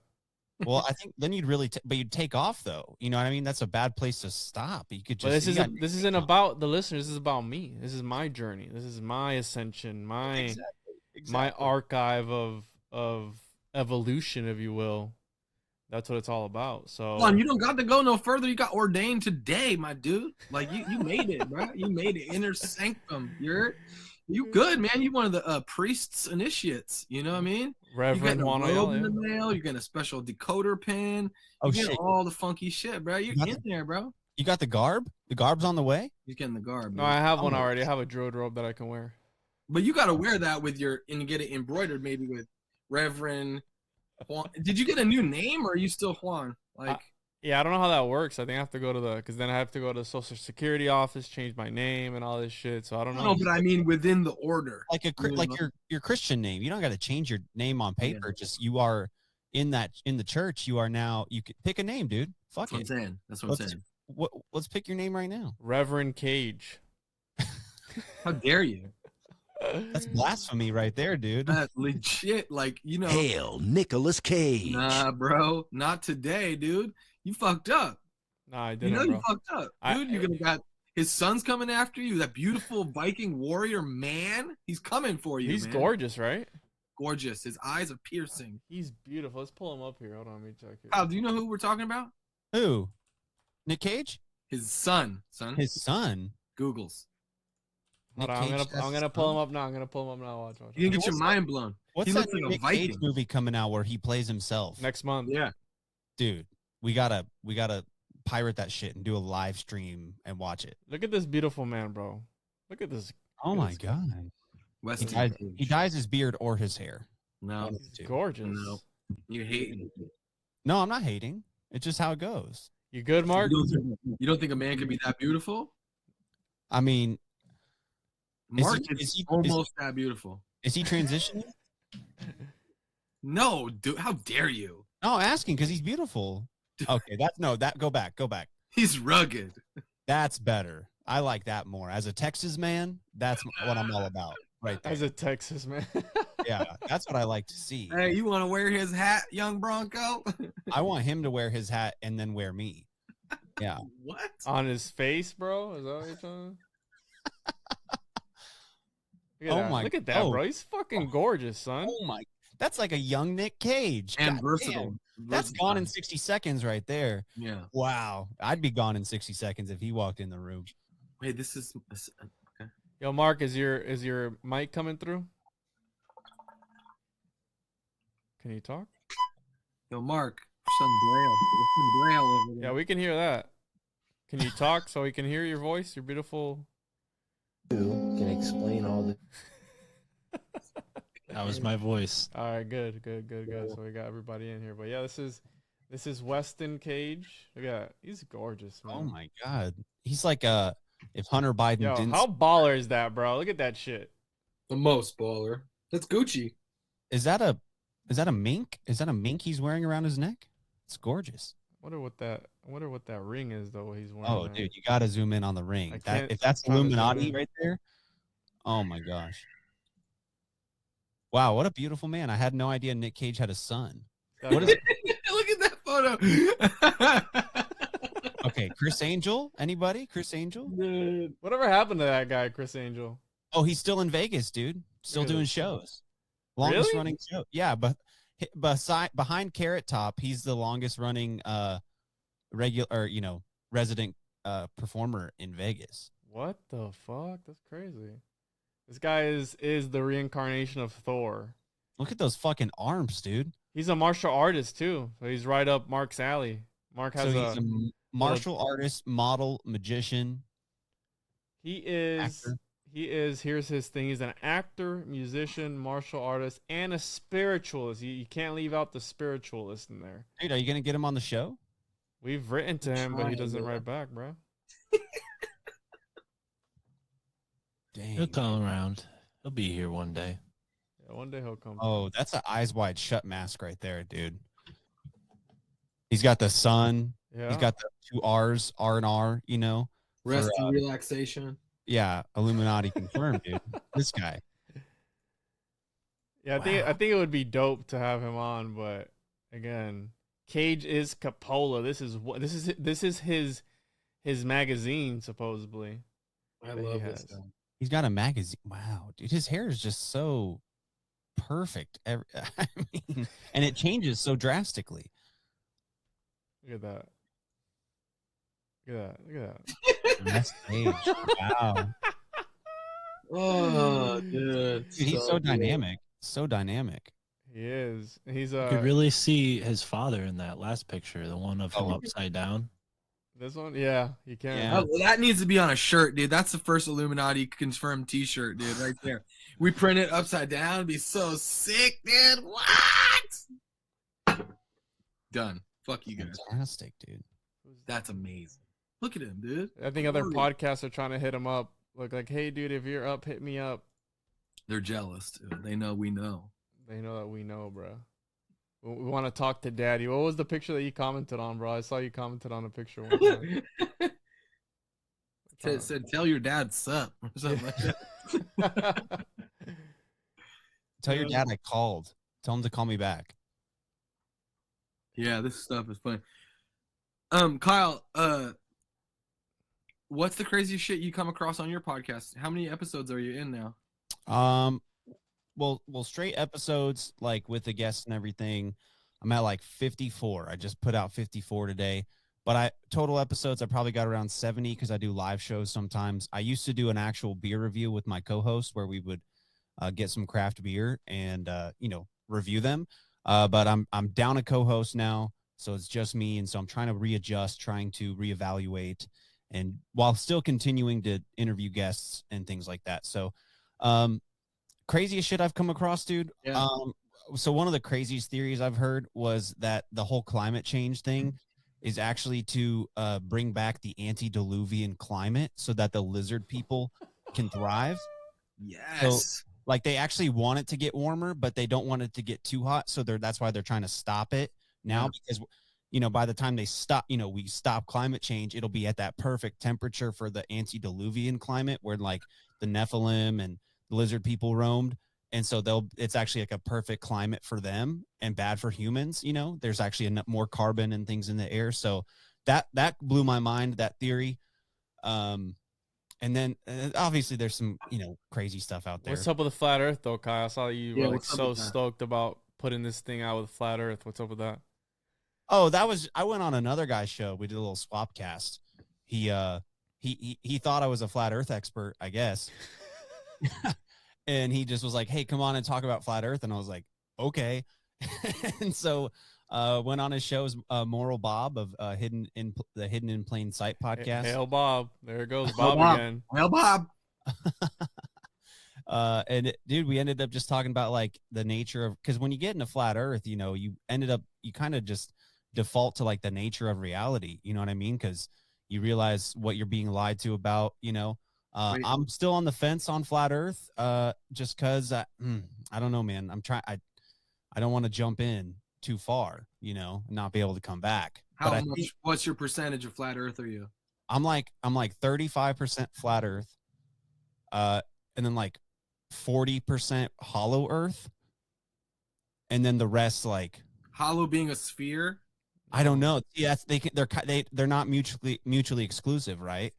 Because you could have hollow in the flat Earth, right? Like if it's like, because it's like choppy at the bottom. It's like a disc. Right. But that's just floating through time space, or is time and space not real? I don't know, dude. See, I can't get it encapsulated fast enough where I can get a picture in my head. Like sometimes I need somebody to just tell me. So think of a frisbee, bro, just in space. And there's a rock underneath, and then somehow there's a dome underneath, and that's keeping out what? Water? Think like a snow globe, right? Like a snow globe, how there's the dome, and then there's the base, right? And then it's flat inside. Yeah. Maybe like that, if that kind of helps you visualize. Like that's flying through time and space? Yeah, I don't think that. I think that's the biggest holdup for me is that when you see that model of the solar system with the Earth and the moon flying around, and then flying around the sun, and then moving, that's what throws it off for me, because I'm like, there's no way that's all happening. But what's beyond that? I don't know, dude. I think this is a special place. I think, but I don't know, dude, because it's like an alien ant farm for humans. They're just like, we got, right? You've been struck by, yes. But what's beyond that? I don't know, dude. I don't think we'll ever really know. Just bigger aliens, Infinity, like ant farms for those aliens. Well, have you seen Men in Black 2? I think. Yeah. This is the way that it ends. Like, this is what I'm alluding to. It's like levels within levels within levels. Yeah, I think that's entirely possible. Wasn't it a marble that we were in? The cat's on the cat's collar, right? This is what I'm saying. It's like one of the old sayings is there's turtles all the way down, just meaning it's like kind of Inception. Yeah. And so that's what I'm saying is like I understand what you're saying. Maybe it's the G is just like between the levels, right? It's between levels. So we're at one perspective. Animals got a different perspective. Ants got a different perspective. Microbes got a different perspective. Calcium has a different perspective. I understand that. Planets have a different perspective. So it's levels within levels. Like that makes sense. But I'm saying though, if it is a flat Earth and there is a goddamn bubble over the shit, what's beyond that motherfucking bubble? Oh, so and I'm not subscribing to this, but and if we're going off of that, I would say it's like water.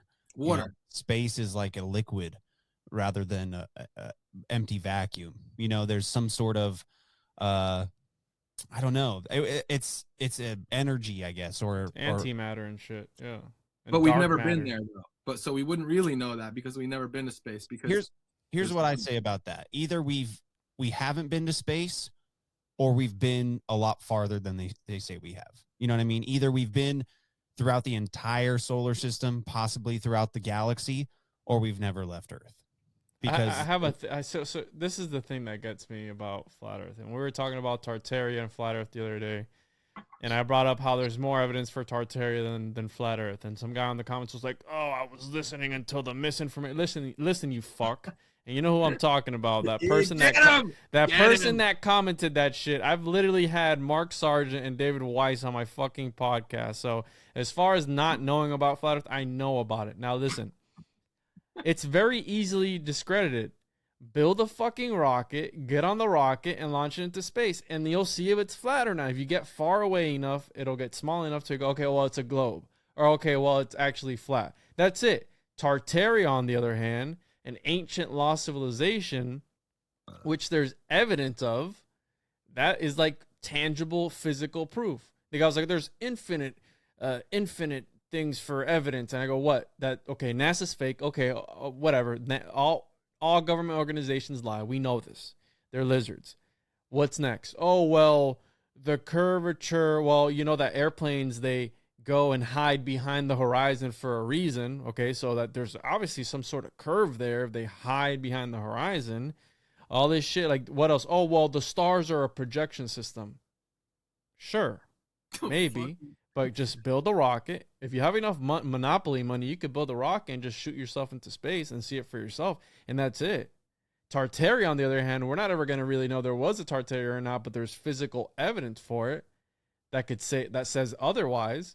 So that's where I'm on the line. Now, Hollow Earth, 100% there's a fucking Hollow Earth.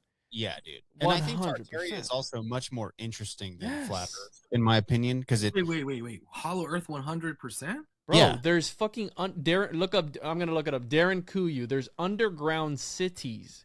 Yeah. Full underground cities underneath the earth that the people have built. Every they say there's some in Turkey. There's a huge. That's Darren Kuyu. Yeah. Yeah, and they got in Prague and in even in Barcelona. There's like areas of the city with the glass over it that you can look down and see the ancient stuff that's about 15. So check this out. This is Darren Kuyu. Okay. Yeah. And this is a full underground city. Like this, there's just caverns underground. Okay, and this is that's not Hollow Earth. That's Hollow Earth, bruh. No. So the thing. Okay, so the whole thing behind Hollow Earth is that underneath the Earth is not solid. So who's to say if you have Edmund Halley, the guy who came up with Halley's Comet, concave Earth, he was the first one to talk about having a hollow Earth. Now. He talked about that there was a concave Earth. So there was a sun inside, encapsulated within our and then the entrances was at the North Pole and South Pole. You have Admiral Byrd talking about the entrance at the South Pole, where he fought Nazi mole people. And mind you, Edmund Halley from Halley's Comet, okay, a very smart individual, talked about concave Earth. And it's just the center in the sun, the two openings, and then like a globe in that one, and then a concentric circles. He talked like layers, and that like an onion. That kind of plays into the Atlantis theory too. Yeah, concentric circles and things that maybe it wasn't lost to the sea, but it actually went. Those people, the society, the people went into the sea, quote unquote, to Hollow Earth. And then you look at like that model of like the core and stuff that you see in like textbooks. I mean, it makes I don't know if that's what you're looking at, but like they don't really know what's under the earth. They say, don't. Oh, we shoot sound waves down there, and it says this is the mantle that's like lava. You really think the earth is just like liquid magma all the way down, or a solid iron core? I mean, it's I don't know, man. So you have the central sun, right? That's what they're talking about. The city of Shambhala. You have Agartha. You have this race of highly intelligent. So you have like Mammoth's cave system is one of the longest cave systems ever. We don't know where it ends. You have these cave systems even in Vietnam, that one live stream that we were doing, where there's full ecosystems within these cave systems. So who's to say that there's a reason why they don't want us to go to the South Pole? Okay, and when you go to the South Pole, there is supposedly where the South Pole is supposed to be, it's not the real South Pole. So they're hiding something. There's a reason why all these elites are tweeting about meeting up in Antarctica. What are they talking about? Yeah, and that plays into the flat Earth thing because they say that the South Pole is like the ice wall around the whole Earth. Yes. When really it could just be a barrier of entry to the hollow Earth or to the lands beyond. I don't know. And Dante's Inferno, I mean, there's stories about this where they talk about entering concentric circles within the Earth, and underneath all that is where these highly evolved races of entities have lived. So yeah, it's in our pop culture everywhere too. You look at like the Gears of War games. There's like all these demons under the ground or whatever that are, or the locust or whatever. And then more recently, even the fucking Godzilla versus King Kong, dude. That movie's all about flat Earth, dude. Flat Earth or Hollow Earth? Hollow Earth. I'm sorry, Hollow Earth, dude. You can do both. You can do Hollow Earth and flat Earth. Even Pacific Rim. Yeah. Wait. Hold on. You could do flat Earth and Hollow Earth at the same time. Maybe. That's. I'm not saying it's. It's not mutually exclusive. Okay. I just need a picture. I need somebody to draw me something. So how does this relate to Hollow? Because they come out of the world, right? They come out of the Earth. That's where so they're the Titans, right? Or the whatever the Japanese call the monsters or whatever. Mm-hmm. There's a word for it. The Jaiku or whatever. The kaijus. Kaijus, yeah, they are from the Hollow Earth. King Kong's throne. So in the movie, it's, sorry if I spoil it, but they go down to Antarctica and they enter Hollow Earth and they bring King Kong back to his like ancestral homeland where he was actually like the king underneath the earth. Like he had a throne and everything there was like cavernous. And what's interesting is how when they like it talks about like that two lands, right? So there's like earth on the surface and then you go down and gravity actually inverts. So they have to fight this inversion. So they come down and then at a certain point they have to gravity flips. It's super. So like the crust of the underside of the crust is actually the inside, the ground. They're walking on the inside because the sun is in the middle where if you fell into the hollow earth, you'd fall into the sun, right? If you fell into the hollow earth. So the gravity actually flips once you get inside, and they had to have like a special ship or whatever to get down there. But King Kong just fucking jumped down there and, whipped around and he was on the other side of it. Whoa. He's a monkey, dude. He could do shit like that. Yeah, that's exactly why. Because he was a monkey. He could do it. Great movie, though. I watched it 3 times. It's like a wink and a nudge and also a middle finger to conspiracy theorists. Because they hit everything, dude. They hit like they like the hero in it is like a conspiracy podcaster. Oh yeah, I heard about that. Yeah, it's great, dude. And then so you got Hollow Earth, you got government lies. I mean, it hits so many things. Great movie. Kyle, would you say you're more or less of a conspiracy theorist after having chats with all these people? More than I was before. I mean, that's for you tell me. Probably, yeah. You believe a lot of this shit that because sometimes sometimes we play a little skeptical too, like I want to hear a good story and everything like the next guy, but I always try to be skeptical, especially with something new or with flat earth. I definitely ask the questions, Yeah. And is there an echo? Is that on me? Who's that on? I don't know. Maybe me. So is that you, Mark? What was the question? I'm sorry. How much with the talking to these fringe people, fringe topics, whatever you want to say, like how much of it like stuck to you? You know what I mean? Are you coming back out like the other end, like, nah, I don't believe any of it? You coming out like, yo, this shit is, mad sus in every direction, or like, well, I'll just say that our collectively our batting average has been pretty good. Yeah. And I think especially over the last 2 years, we've really hit like, batting 1,000.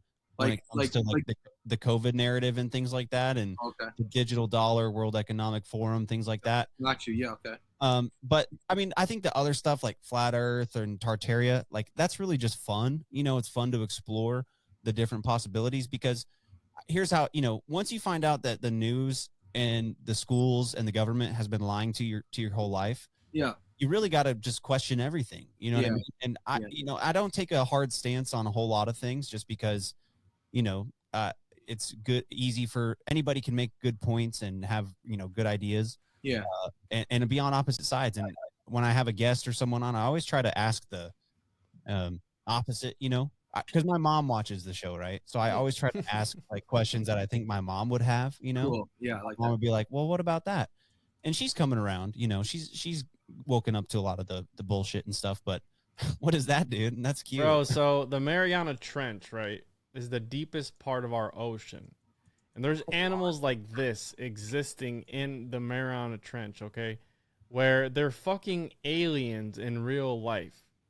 So 100%, dude.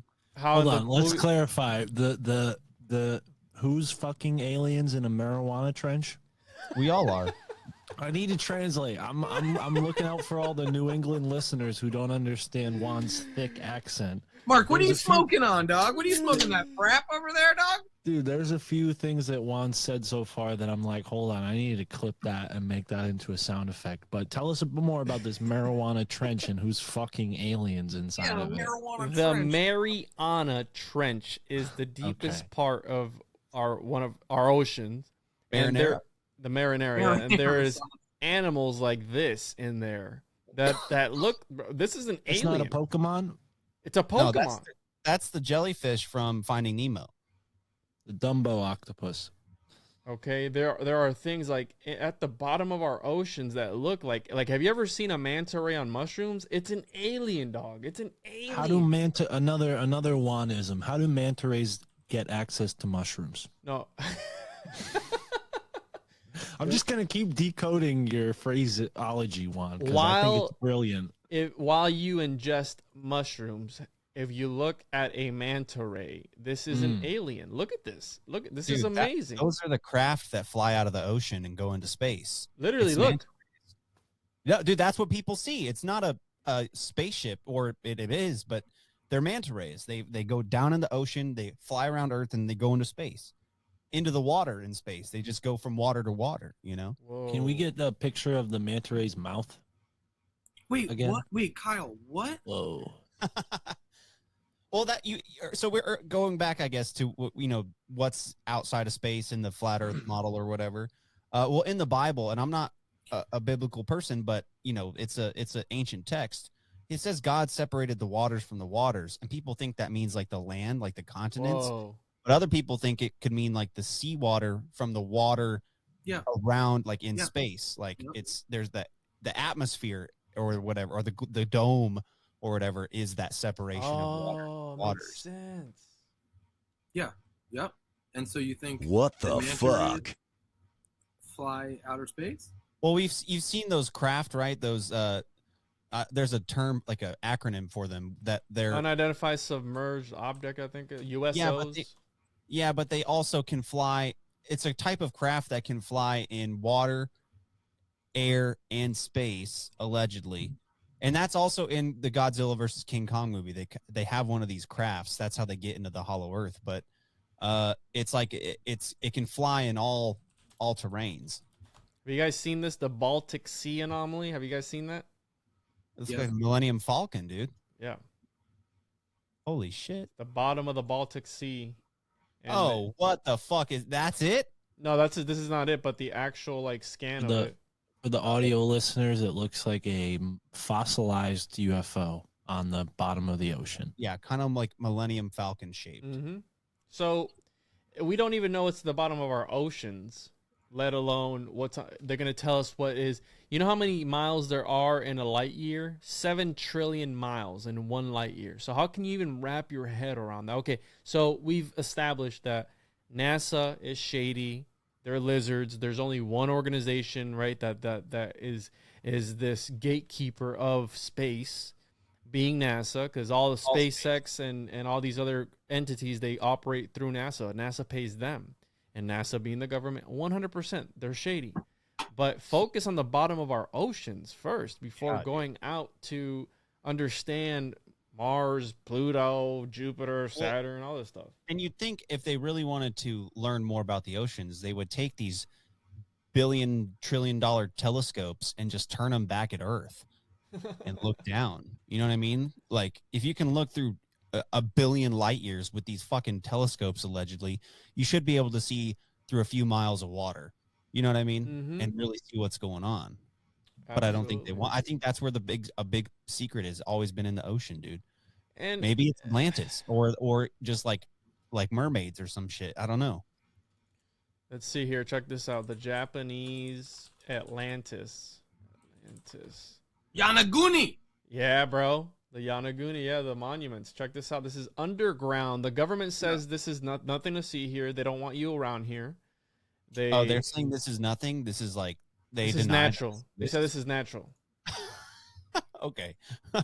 This is natural, and this is at the Devil's Triangle where there are spottings of UFOs, USOs, Ships that go missing. Ships that go missing. That's a There's It's like the right? Bermuda Triangle of Asia. Oh wait, much. there's the what's the road, the Bimini Road too? yeah, I'm That's gonna in look that one up. Bermuda Triangle. Yeah, Bimini though road.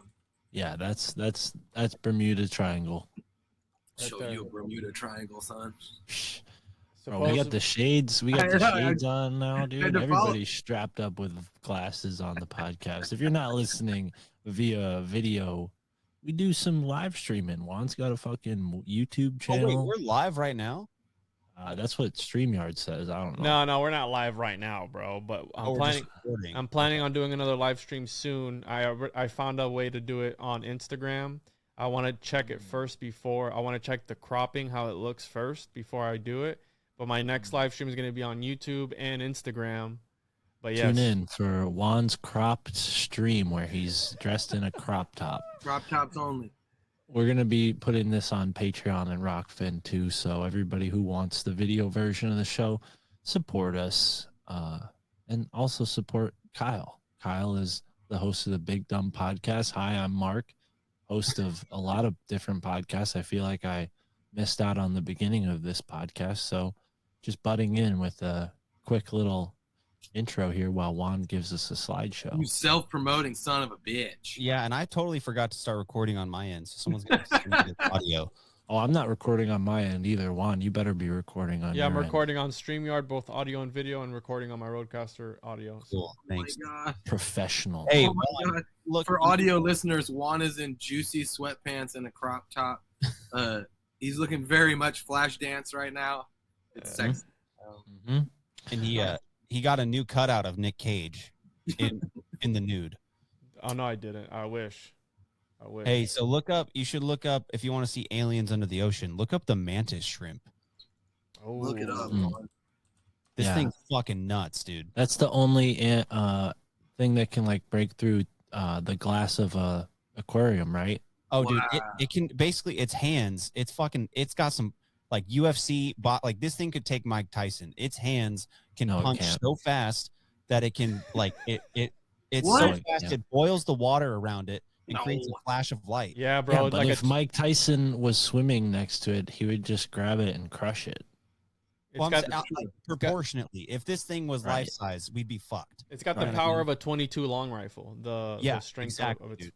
And Oh. its eyes, it can see like an infrared, an X-ray, and UV, but it also can see 14 colors. So humans can only see red, blue, and green, right, on the spectrum, like in a mix of those. So imagine 11 other colors that you can't imagine. And That's what I'm saying. Do you think it could see stuff that we can't see, like aliens, man? How would we even know that if we can't see the colors? that's what I'm saying. I don't know. The science, well, trust the science, Mark. Come on. The No, scientists say, but I'm saying, like, if this thing can look in infrared, let's just say, for example, or infrared's probably a bad example, actually, but Damn, let's just Juan say doesn't it can follow me see on YouTube. in another thing, Yeah, I do. right? Can it see? Are you guys I'm just talking over kidding. me? You don't have a pro podcaster mic like us, so it's easy to talk over you, Chris. I'm sorry. but he's got the shades on, dude. Let I him just talk. about enough of your shit. You all got glasses on. We needed glasses. What's the problem? I Yeah, can't we're see just trying to fit in. So I'm Whoa, saying, okay. can this shit see other shit that we can't see? 100%, dude. Look at those fuckers. Look Like at those what? eyeballs. Like your dead uncle or something. I don't That's know. what I'm Ghosts. saying, right? No, yeah, it Ghosts. can see like different light spectrums, so like UV and infrared, X-ray. I mean, I'm pretty sure it's got X-ray vision, but also on the color spectrum, it can see colors that we can't. Allegedly, but look at that motherfucker. It's so cute too. They're only like a few inches long. They're not So I that have a big. story with one of these. I have a friend of mine who has aquariums, and he has a saltwater aquarium. One time he bought, I think, some coral or something like that, and he put it in his tank. Didn't think anything of it, and then he starts looking. He had a really expensive fish in there. The fish started turning up dead. He's like, "Why are my fish dying?" And apparently, lodged in one of the corals that he had gotten was a little shrimp like this. These shrimp need to be in special tanks because they need to be at least 2 inches thick because their hit is so powerful they can crack tanks. And homeboy was killing all his fish. Just bop, bop, my bop, well, bop. and so there's two different kinds. There's kinds with the clubs like that, like see those fucking hammers on his arm, and then there's another kind that has spears. So it's got like little fucking swords on its arms, and it just watch knockout, dude. Oh my god, punch that motherfucker. All right, but we are on a audio base here, boys. Oh, sorry. So we're describing a shrimp that's punching things. Yeah, this Yes. shrimp has got hands like no other, and it just punched the fuck out of the crab. Boxing gloves on. It literally got a looks like boxing. Sweatband. So do we think like gigantic ones of those are like out there in space, maybe? Ooh. Perhaps. Good question. Talk about the Big Bang. Maybe that's what started the Big Bang. Oh, Flashlight. shrimp. Check this guy out. He catches one and it hits him on the boot and it makes him bleed. Through the boot? Through the boot. Yeah, look. It's right there. Crack your boat in half with that. And Dude, he's watch bleeding. your nuts, dude. Watch your nuts, dude. Oh, he killed it, I guess. Yeah, I don't want to show the blood because I don't know what. Oh, this is. That's crazy, dude. Punched through his boot, but he put the dead carcass right next to his crotch. That's not a smart move. Homeboy's These bleeding. things are powerful. I saw a movie where the premise was all these people got these special gifts like an animal would have, but only for a second or something like that. And somebody got the special gift to do some shrimp thing where it made them go and like kill everybody. So I'm pretty sure I've actually heard of this. It like it's faster than like speed of sound or something crazy, right? And it like makes like a bullet. It's like a faster than a bullet. So Yeah. check this out. There is this thought experiment. It's called Bolt. Oh, dude, I heard you talk about brain. this. And what it is, right? Because Chris brought up the idea that maybe there's these things in outer space, like Lovecraftian great old ones, if you will. Lovecraftian, totally. Where, according to this thought experiment, with the vacuum of space, and I think it's called something, it's got to do with thermodynamics, and how everything is always. What the fuck was that? How everything What's is. that? I don't know who that is. Ghost. How everything is always coagulating and coming together, and how everything is atoms. This thought experiment states that if that is true, depending on the conditions in the vacuum of space, potentially there could be a brain that forms, and even for a split second, for a very split second, it could be an entire lifetime of a person with memories and everything for a split second. As soon as it comes all together and all the neurons connect, it just dissolves back. So who's to say that there isn't some sort of space shrimp out there that coagulates from nothingness and just, because we don't even know what antimatter or matter is. So Right. who's That to kind say of plays it's off this trippy. like fractal idea where, things kind of like what Chris said with the, turtles on top of turtles on top of like, Yeah. just layers and layers and layers. Who's to say that there's not, as above, so below almost, where things that form here naturally can also be forming beyond naturally, above us or below us. I mean, you look at a bacteria or something, it's got what looks like a factory running inside of it. I mean, and then we literally like assembly lines to, mitochondria is powerhouse of the cell. That's all you learn in school. And it literally looks like a factory, at least in the pictures. I don't fucking know, but and then now we have factories here on Earth. It's crazy. Look at octopus, bro. Octopus are the raddest animal ever. They're one of the most intelligent. They literally fit through anything and they camouflage. That's amazing. Look at that. And they can change their texture too. Like, whoa. There's a documentary on Netflix, like My Octopus Teacher. It's incredible. I heard he was just trying to fuck this octopus. Should I watch it? He does actually get it. He gets pregnant It's crazy. What? Does he fall in love with the No, octopus? he gets pregnant from the octopus, though. It's crazy. Okay. You should watch it. Okay. Look at this thing, it just bro. looked kind of weird to me. Like it seemed very sexual. No, dude, what? He That's just an like at alien. the end of it, like respects them because they're so incredible. Like, Oh, what the fuck is that? That's not an octopus that just went in there. Yeah. Oh, so they can change their texture like that. That's nuts. That's crazy, bro. Look at that shit. It's Cthulhu, bro. That is Cthulhu. Look, he's got horns and then he doesn't. His horns go away. I mean, that is Cthulhu. Oh my god. How fascinating is just the world we live in. The world we have now is so fascinating, but yet these elites want to shoot dicks into space and want to figure out whatever is out there for God knows what. When there's Great things, segue. when there's things like this in They our want to kill us, dude. yeah, well, So the octopus can take over. Wow. this is only happening on this planet. Oh, 100%, you dude. think so? Like Yeah, what thing is only happening on this planet? The elites? No. I think Jesus came back to Earth and he wrote a book. And he's God's son, and this is a very special place. No, I don't believe any of that shit. I bet you this happens in every fucking direction forever. Oh yeah, 100%. Totally. Oh, So shit. check this out. This is a cuttlefish, and there's only one species of this everywhere. Okay, so whenever you see a cuttlefish, Whoa. it's just this species. And check it out, bro. Look how crazy it just They can change. morphs. So who's to say that there's not some highly intelligent reptilian race? Whoa. Juan, what if that's how Bigfoot gets away from everybody, bro? He's interdimensional, bro. He's got this special He's an octopus camo. Look at that. Look at that. Oh, shit. For the listeners at home, this is the video version. We just saw a cuttlefish just fuck a fish up. You need Man. to take this goddamn thing off so we can stop watching this, bro. What are you I doing? can watch this all day. It's Oh, amazing. Illuminati confirmed. Black and white tile. Cuttlefish is a lizard people. You see Illuminati all- confirmed. Look, he's going to try and camouflage with it. And he kind of Hang sort on a of does it, but not really. But look at his skin just working away, trying to find the right pigment in order to blend in with his surroundings. So, So this is an experiment. They're trying to get it to see Yeah. if he. Go check. her. look, he forms a spot on himself. So who's to say that there isn't, again, how the light spectrum that we can see from our eyes is only 0.0035 of the light spectrum. I've Insane. never seen this video before. This is absolutely insane. Yeah. The gone zebra. Yeah, and he goes on to here and he kind of looks like it. I mean, he's doing a Maybe he can only do like natural. he's a good boy. He's doing a good job. Look at him. He's just He's chilling. just sitting- looks like a fucking dog on the couch. It's Cthulhu.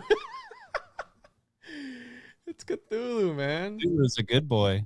But this world is a sci-fi world that we live in, and there are things that we don't even understand or even begin to comprehend. So who's to say that there are things out of right? How my whole theory on Bigfoot is that when the flood came and Atrahasis or Noah or whoever you want to pick, depending on which story you follow, when the flood came and the war, right? So when God flooded the world, he killed everything on it. That's how we get demons, because energy can never be destroyed. It can only be transformed. Wait, So- what? This is how you really feel about this? Juan? Listen. Sick. All the right, when God wanted to purge the world of evil, he destroyed it with a flood. According to the first law of thermodynamics, energy cannot be destroyed. It can only be transformed. So when he killed all the evil things, right, the Elohim, all these chimeric creatures, the harpies, the minotaurs, all these things that came about from the Elohim and the Nephilim, he created demons. So that's the evil energy that we have in this world today. Now, when he did that, I believe that something held on to that boat, and as soon as the flood receded, just dipped. So that's how we get Bigfoot, because he's divine. Whatever the Elohim and the Nephilim had sex with, which they procreated with, had divinity, because they were divine. They were fallen angels. They were divine. And this is in the book of Enoch. This is in the book of Genesis. So Bigfoot is a descendant of the Nephilim or the Elohim. And he does have some divinity within him. So that's why he's able to transcend dimensions.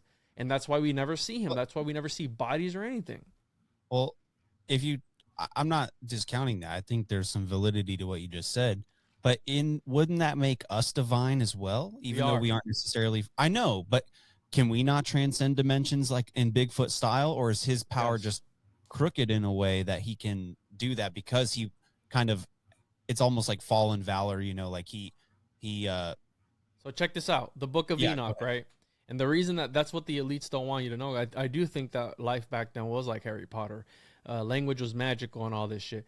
So in the Book of Enoch, when Enoch is taken up to this upper consciousness, heaven, whatever, and it's run by El. You have the Elohim, you have the Watchers, you have the Nephilim. The Watchers are exactly that. They watch the alchemist, the great divine artificer, whoever you want to call him, at work, creating and uncreating reality. The Hindu Trinity is where we got the Christian Trinity from. Their deity is the destroyer, the creator, and the maintainer, or some shit like that. When Enoch, at the end of the Book of Enoch, the first Enoch, when Enoch is done being taught all the things from the Elohim and the Nephilim and all this stuff, he turns into Metatron and he creates and maintains reality. So that's the same thing with us. If we're able to harness this gnosis, we turn into this higher entity because we have the divine spark within us. Through gnosis, through sacred knowledge, you're able to become your own living God. And that's what they don't want you to know. That's why they keep us in prison with all this other bullshit. Technology, social media, division, political parties. My car make is better than yours. I have more money than you, to keep you busy. Because what do they do in North Korea? They keep 85% of the population hungry so they don't revolt. They're too busy trying to survive. We're too busy trying to survive spiritually in this realm that we don't ever achieve that higher level of consciousness. How Helena Blavatsky talked about the ascended masters, these entities of higher consciousness, that they just fucking float, bro. They don't even walk. They just float. Pythagoras was omnipotent, bro. He was a deity, dog. He was traveled and he learned all the secrets of all the Eleusinian mysteries and all these mystery schools around Egypt, India, the Buddhas, all this shit, bro. And he understood numbers and he could hear the music of the spheres. That's why he was in tune with the fucking world, bro. This is what it's all about, man. They don't want us to become Metatron. Okay, they don't want us to know. I didn't know that Enoch became Metatron, because Yes. Metatron is listed as like one of the fallen angels, correct? He is this entity that is responsible for reality. He's one of like the archangels. He's He's an just archangel. yeah. It's all got to do with sacred geometry. But the moral of the story is that after learning these secrets that these divine entities were teaching him, a man, because God swooped Enoch up. He was like, "Come with me." He was the only one of the two people in the Bible that got swooped up without having to die. And he went up there, and they're like, "Yo, this is what we're doing." Look, and he talks about how he's around these angels, and that's why it's not canon. It's not in the canon, because as soon as they were reading it, the original church fathers and the Council of Nicaea, they're like, "Man, this shit is trippy as fuck. Like, we don't want them to know about this, that they can become their own divine being. Nah, fam. Let's throw that out. Just non-canon. Hide that in the Nag Hammadi or in the Dead Sea Scrolls. Just throw that in a cave somewhere and don't translate it for over 40 years because they ain't got to know about these secrets. We're going to run this shit, the establishment, and we're going to broker this experience. And they have to pay us in order to achieve that divine status. But hey, they're going to die before they even get there. So that's the conspiracy right there. Organized religion at its core is fucking the conspiracy. You know? Well, they've been the power rulers for millennia, dude. I mean, at the end of the day, it all goes back to those are the ones who had the power, you know? So it makes sense. Well, and our fucking elites are in their own kind of weird sick religion in some sense, you know what I mean? Yeah, it's all cult as fuck, bro. It's what it all is. It's all a cult. But again, divide and conquer. What do? They divide so they can control a little. And even within religion, you have denominations that they can't even agree on one final thought. One part of it, yeah. Yeah. So one part. So at the end of the day, we are all thoughts fighting with each other, you know, ideas, intellects fighting with one another. Because what are wars fought for? Oh, I don't like what you said, or I don't like what your people are doing versus You what fuck my my people. bitch. Yeah. So Literally thoughts. thoughts, bruh. Thoughts. So That's crazy. That's full circle. Hey, you're welcome for the genius shit on this end, bro. but Some seriously, genius. Well, you're not ordained yet, though, dude. So I I'm already a pope in Discordianism. Contrary, we just had him ordained by Reverend Ivan Stang himself only a few hours ago. So, Come on, sorry, let's Kyle. go. Let's go. You are blessed, Chris. You are blessed, brother. Kyle, you're talking to two holy men and a degenerate mystic. Well, shit, I need to get on y'all's level then. That's right. What That's can I do? What can I do to ascend? $44.99. You gotta eat beans for a year, dog. And Dude, then you hit gotta- us back. You got to smoke up some frop. Hit the frop. No, you pens, can't, son. Chris. You can't eat beans, bro. You Why? can't. Pythagoras said you can't eat beans, dog. There was. Get the fuck Listen, outta here. I'm serious, bro. Listen, these ancient mystics were on to some next level shit. What do they eat? What do they eat? They were on a strict vegetarian diet. They only ate certain types of fish because Beans they are understood that vegetarian. every single living entity is an angel, a life trapped in this realm. So by you killing it, you would fuck its chance up of it ever ascending. So that's why the Cathars and the Bogomils only ate certain types of fish that didn't procreate. Okay, and Pythagoras said you can't eat beans because they resemble a human fetus, and you're essentially conducting cannibalism. So Didn't Pythagoras die though? So it's like, everybody still dies. He knows all this shit, and it's like dope. Like I agree, it's like all super high level, interesting, yada yada yada. But I'm about to hit you with some shit, Chris. But enlightenment is the goal at the end of the day, and then maybe they achieved that, but they didn't become immortal. They still dead. So I'm gonna hit you with some shit, Chris. Okay. I'm gonna hit you with some shit, bro. Holla. Did you know that there are animals at the bottom of our oceans that live forever? They're immortal. I bet they No. don't eat beans. what? So the conspiracy is that they're spraying in our air, and they don't eat beans 100%. They're spraying in our air things in order to. That's why in all these Sumerian kings lists, they ruled for hundreds of thousands of years. Yeah, like 800 years or whatever, right? I saw that. Come on, there wasn't no global What are warming they back then. spraying in the air? What are they spraying? Well, chemtrails for one. Well, I know that, but I mean, for what? To make us like the fish that live forever? Big Okay, Pharma not- is here to keep you sick, keep you coming Oh, back. yeah. You're a Oh, number. yeah. Yeah, I can see no. that. I agree they're poisoning us in the sky. I just didn't know if it was to benefit someone else's longevity. I Well, don't think so. Yeah. as long as they keep you suppressed in that lower energy vibration, that's what supposedly these lizards thrive off of.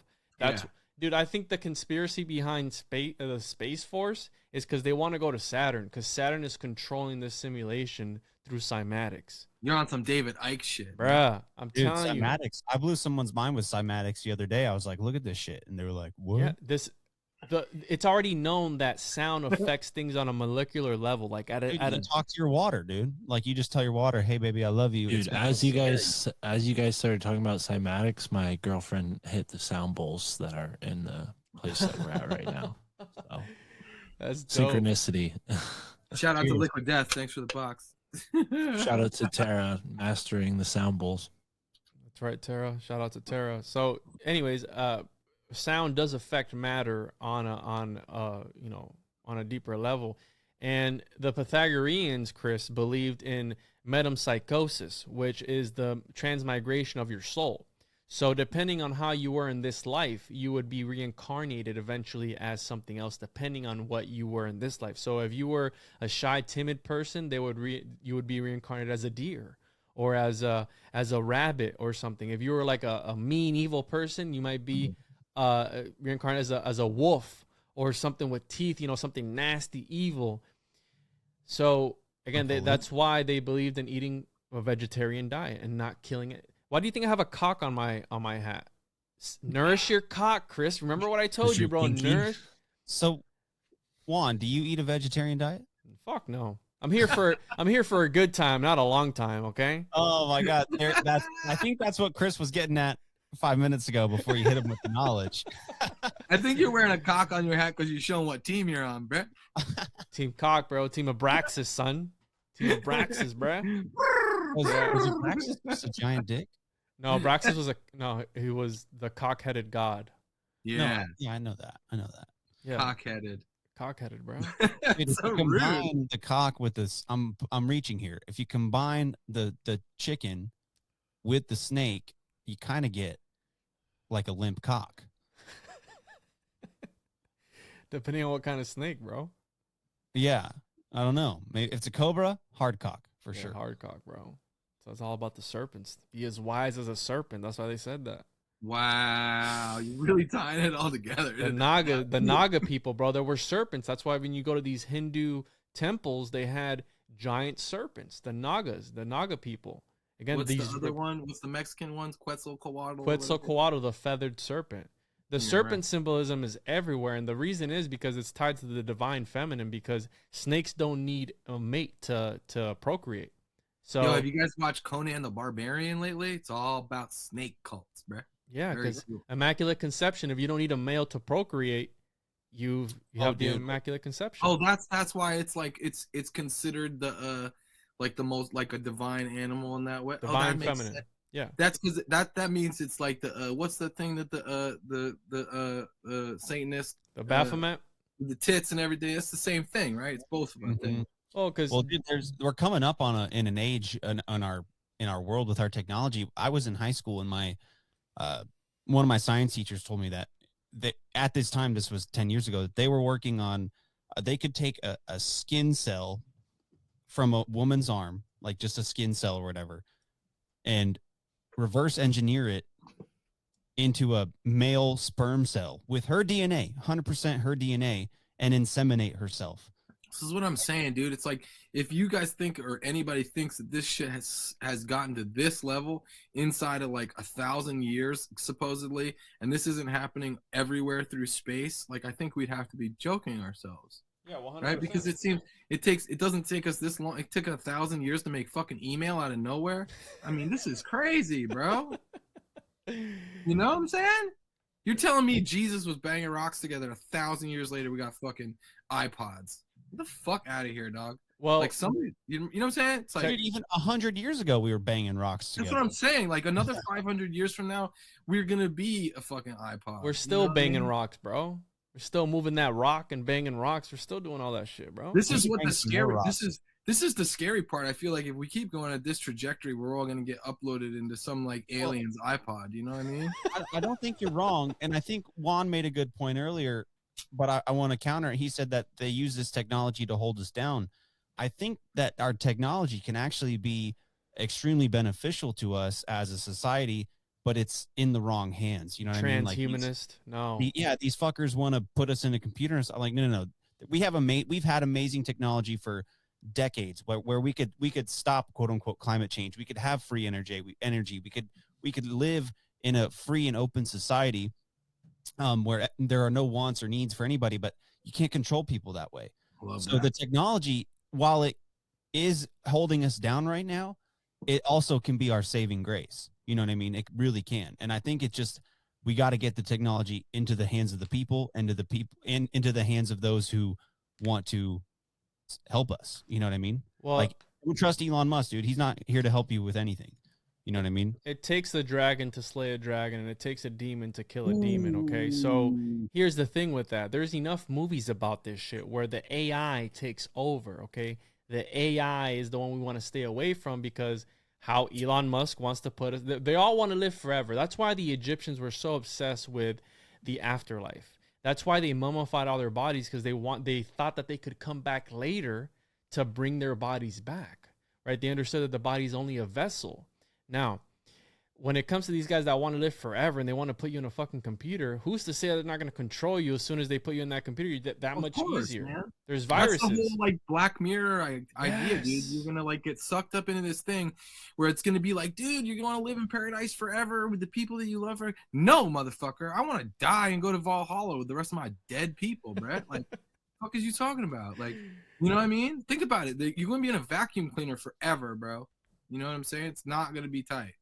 Yeah, it's not. And that's why, again, these great minds of back then, you had Francis Bacon writing about the new Atlantis, where it was this utopia of enlightened people. It was this only certain people, right? Like Plato's The Republic. Only certain philosopher kings could be ruling. Only certain people could procreate. Only certain musical instruments could be played. Only certain arts could be portrayed, because they understood that all this shit, all this sound, all these things talk to people's souls on a deeper level. And you can't inspire people because they're gonna want to revolt. They're gonna want to break out of the matrix, how Neo did. That's what we're all Neo in the matrix. We're trying to figure out the knowledge to break the fuck out. Yeah, man. It's enlightened, like the Enlightenment period. What was it all about? It was all about music, art, poetry, coffee, quadrivium, architecture, engineering, trivium, quadrivium. Science was part of that too, man. I mean, the technology advancement during the Renaissance was equal to the art. You know what I mean? And I think it's because it's the ability for the mind to receive those messages. You know what I mean? Well, we were talking about this before. It's like different things have different consciousnesses, right? In Plato's idea. So you've got mineral, you've got plant, you've got animal, you've got human, you've got planet, you've got et cetera, right? It's like, how do these things relate? Like to what you just said, for example. Think about it. Right? Yeah. So, dude, where does one start and one stop? Like, are you evolving up the ladder? Are you devolving through the ladder? Is there a fucking ladder? Is it just a project? Like, you know what I mean? Like, it's weird. You start putting that Plato spin on it. And in Plato, what he was talking about in Republic is essentially an illuminated population, an Illuminati kind of situation, which is, remember Aeon Flux, that movie? They live in this utopia that's controlled, right? That is a specific ideology pushed and all the other people squashed, right? Dude, it's the same type of thing over and over and over again. These people want to rule because they think they're better than other people. It's fucking weird, man. It's hierarchy. It's human nature, bro. It's human nature. We want to, because I think some people at some point are just lazy and they want other people to tow the fields for them. You know what I mean? Make the bread, stupid. I'm hungry. Yeah, dude. So, because it hasn't changed. We're all still on the same OSX 10. Nikola Tesla, OSX 10. Everybody that's ever lived, OSX 10. Apparently, it's not getting better. Wait, that's an operating system. I'm just saying, yeah. It just seems like we all got 10 toes and 10 fingers. Like you got the same. You were made of the same shit that, like Gandhi was made out of, for Christ's sake. So how come some people get it and some people don't? And the people that seem to get it, that are on top, they want this like system, this illuminated, right? And then they hide all the information again. My bad, right? Sorry. It's weird. It just seems to be the same thing that's kind of like cyclical. We find it in every continent, in every culture, in every religion. There's the esoteric and the exoteric. It's weird, dude. We just kind of, there's those concentric circles again. It's like, I think we can fucking find pattern in all these things. And that's why, you guys think I'm a bit of a skeptic, but it's like, I just find bullshit in everybody's situations. Like, it's not that I want to, it's just that like a lot of it just seems like horseshit to me. Then you show us a shrimp that can break the speed of sound or whatever, it's fucking tits, and it's just like mind-boggling, And it's like, where else does it go? You'd have to imagine that it goes in every direction. You'd have to, right? I mean, fuck, dude. 100%. What are we within? Like, I think that's the real question. It's like, as above, so below, bro. Bullshit. But then what are we in? Are we in a video game that's projecting just for you? Are you on a piece of fucking checkerboard flying through time and space with a bubble on half of it? Is there a hollow earth on that thing? Like, I just feel like sometimes like these grandiose questions are like kind of skimmed over at this fast level by all these facts that make them true. And at some level, you're telling me that you got fucked by a demon in a cave in Tibet. And it's like, okay. You know what I mean? Yeah. So that's all the time we got today, unfortunately. So we'll wrap it up here, and we're going to have to continue this conversation. So tune in next time on the next episode of Dragon Ball Z to figure out what Chris has found out about the Hollow Earth. Is it a flying frisbee throughout space and time, or is it a fucking volleyball throughout space and time? Are we in a simulation? Who the fuck knows? But we'll catch you next time on Illuminati Confirmed. Kyle, can you plug your social media once again for the listeners so they can find your work? Yeah, real quick. Thank you guys so much for letting me hop on with you guys. Chris, it was great to meet you. Mark, Juan, a pleasure as always. I'm Kyle with the Big Dumb Podcast. Catch me on Instagram, the Big Dumb _podcast, and on all podcasting platforms. Appreciate you guys very much. Thank you. Hail Bob, and send me your links, Thank Kyle. you, brother. Got you. Awesome. That was fucking great.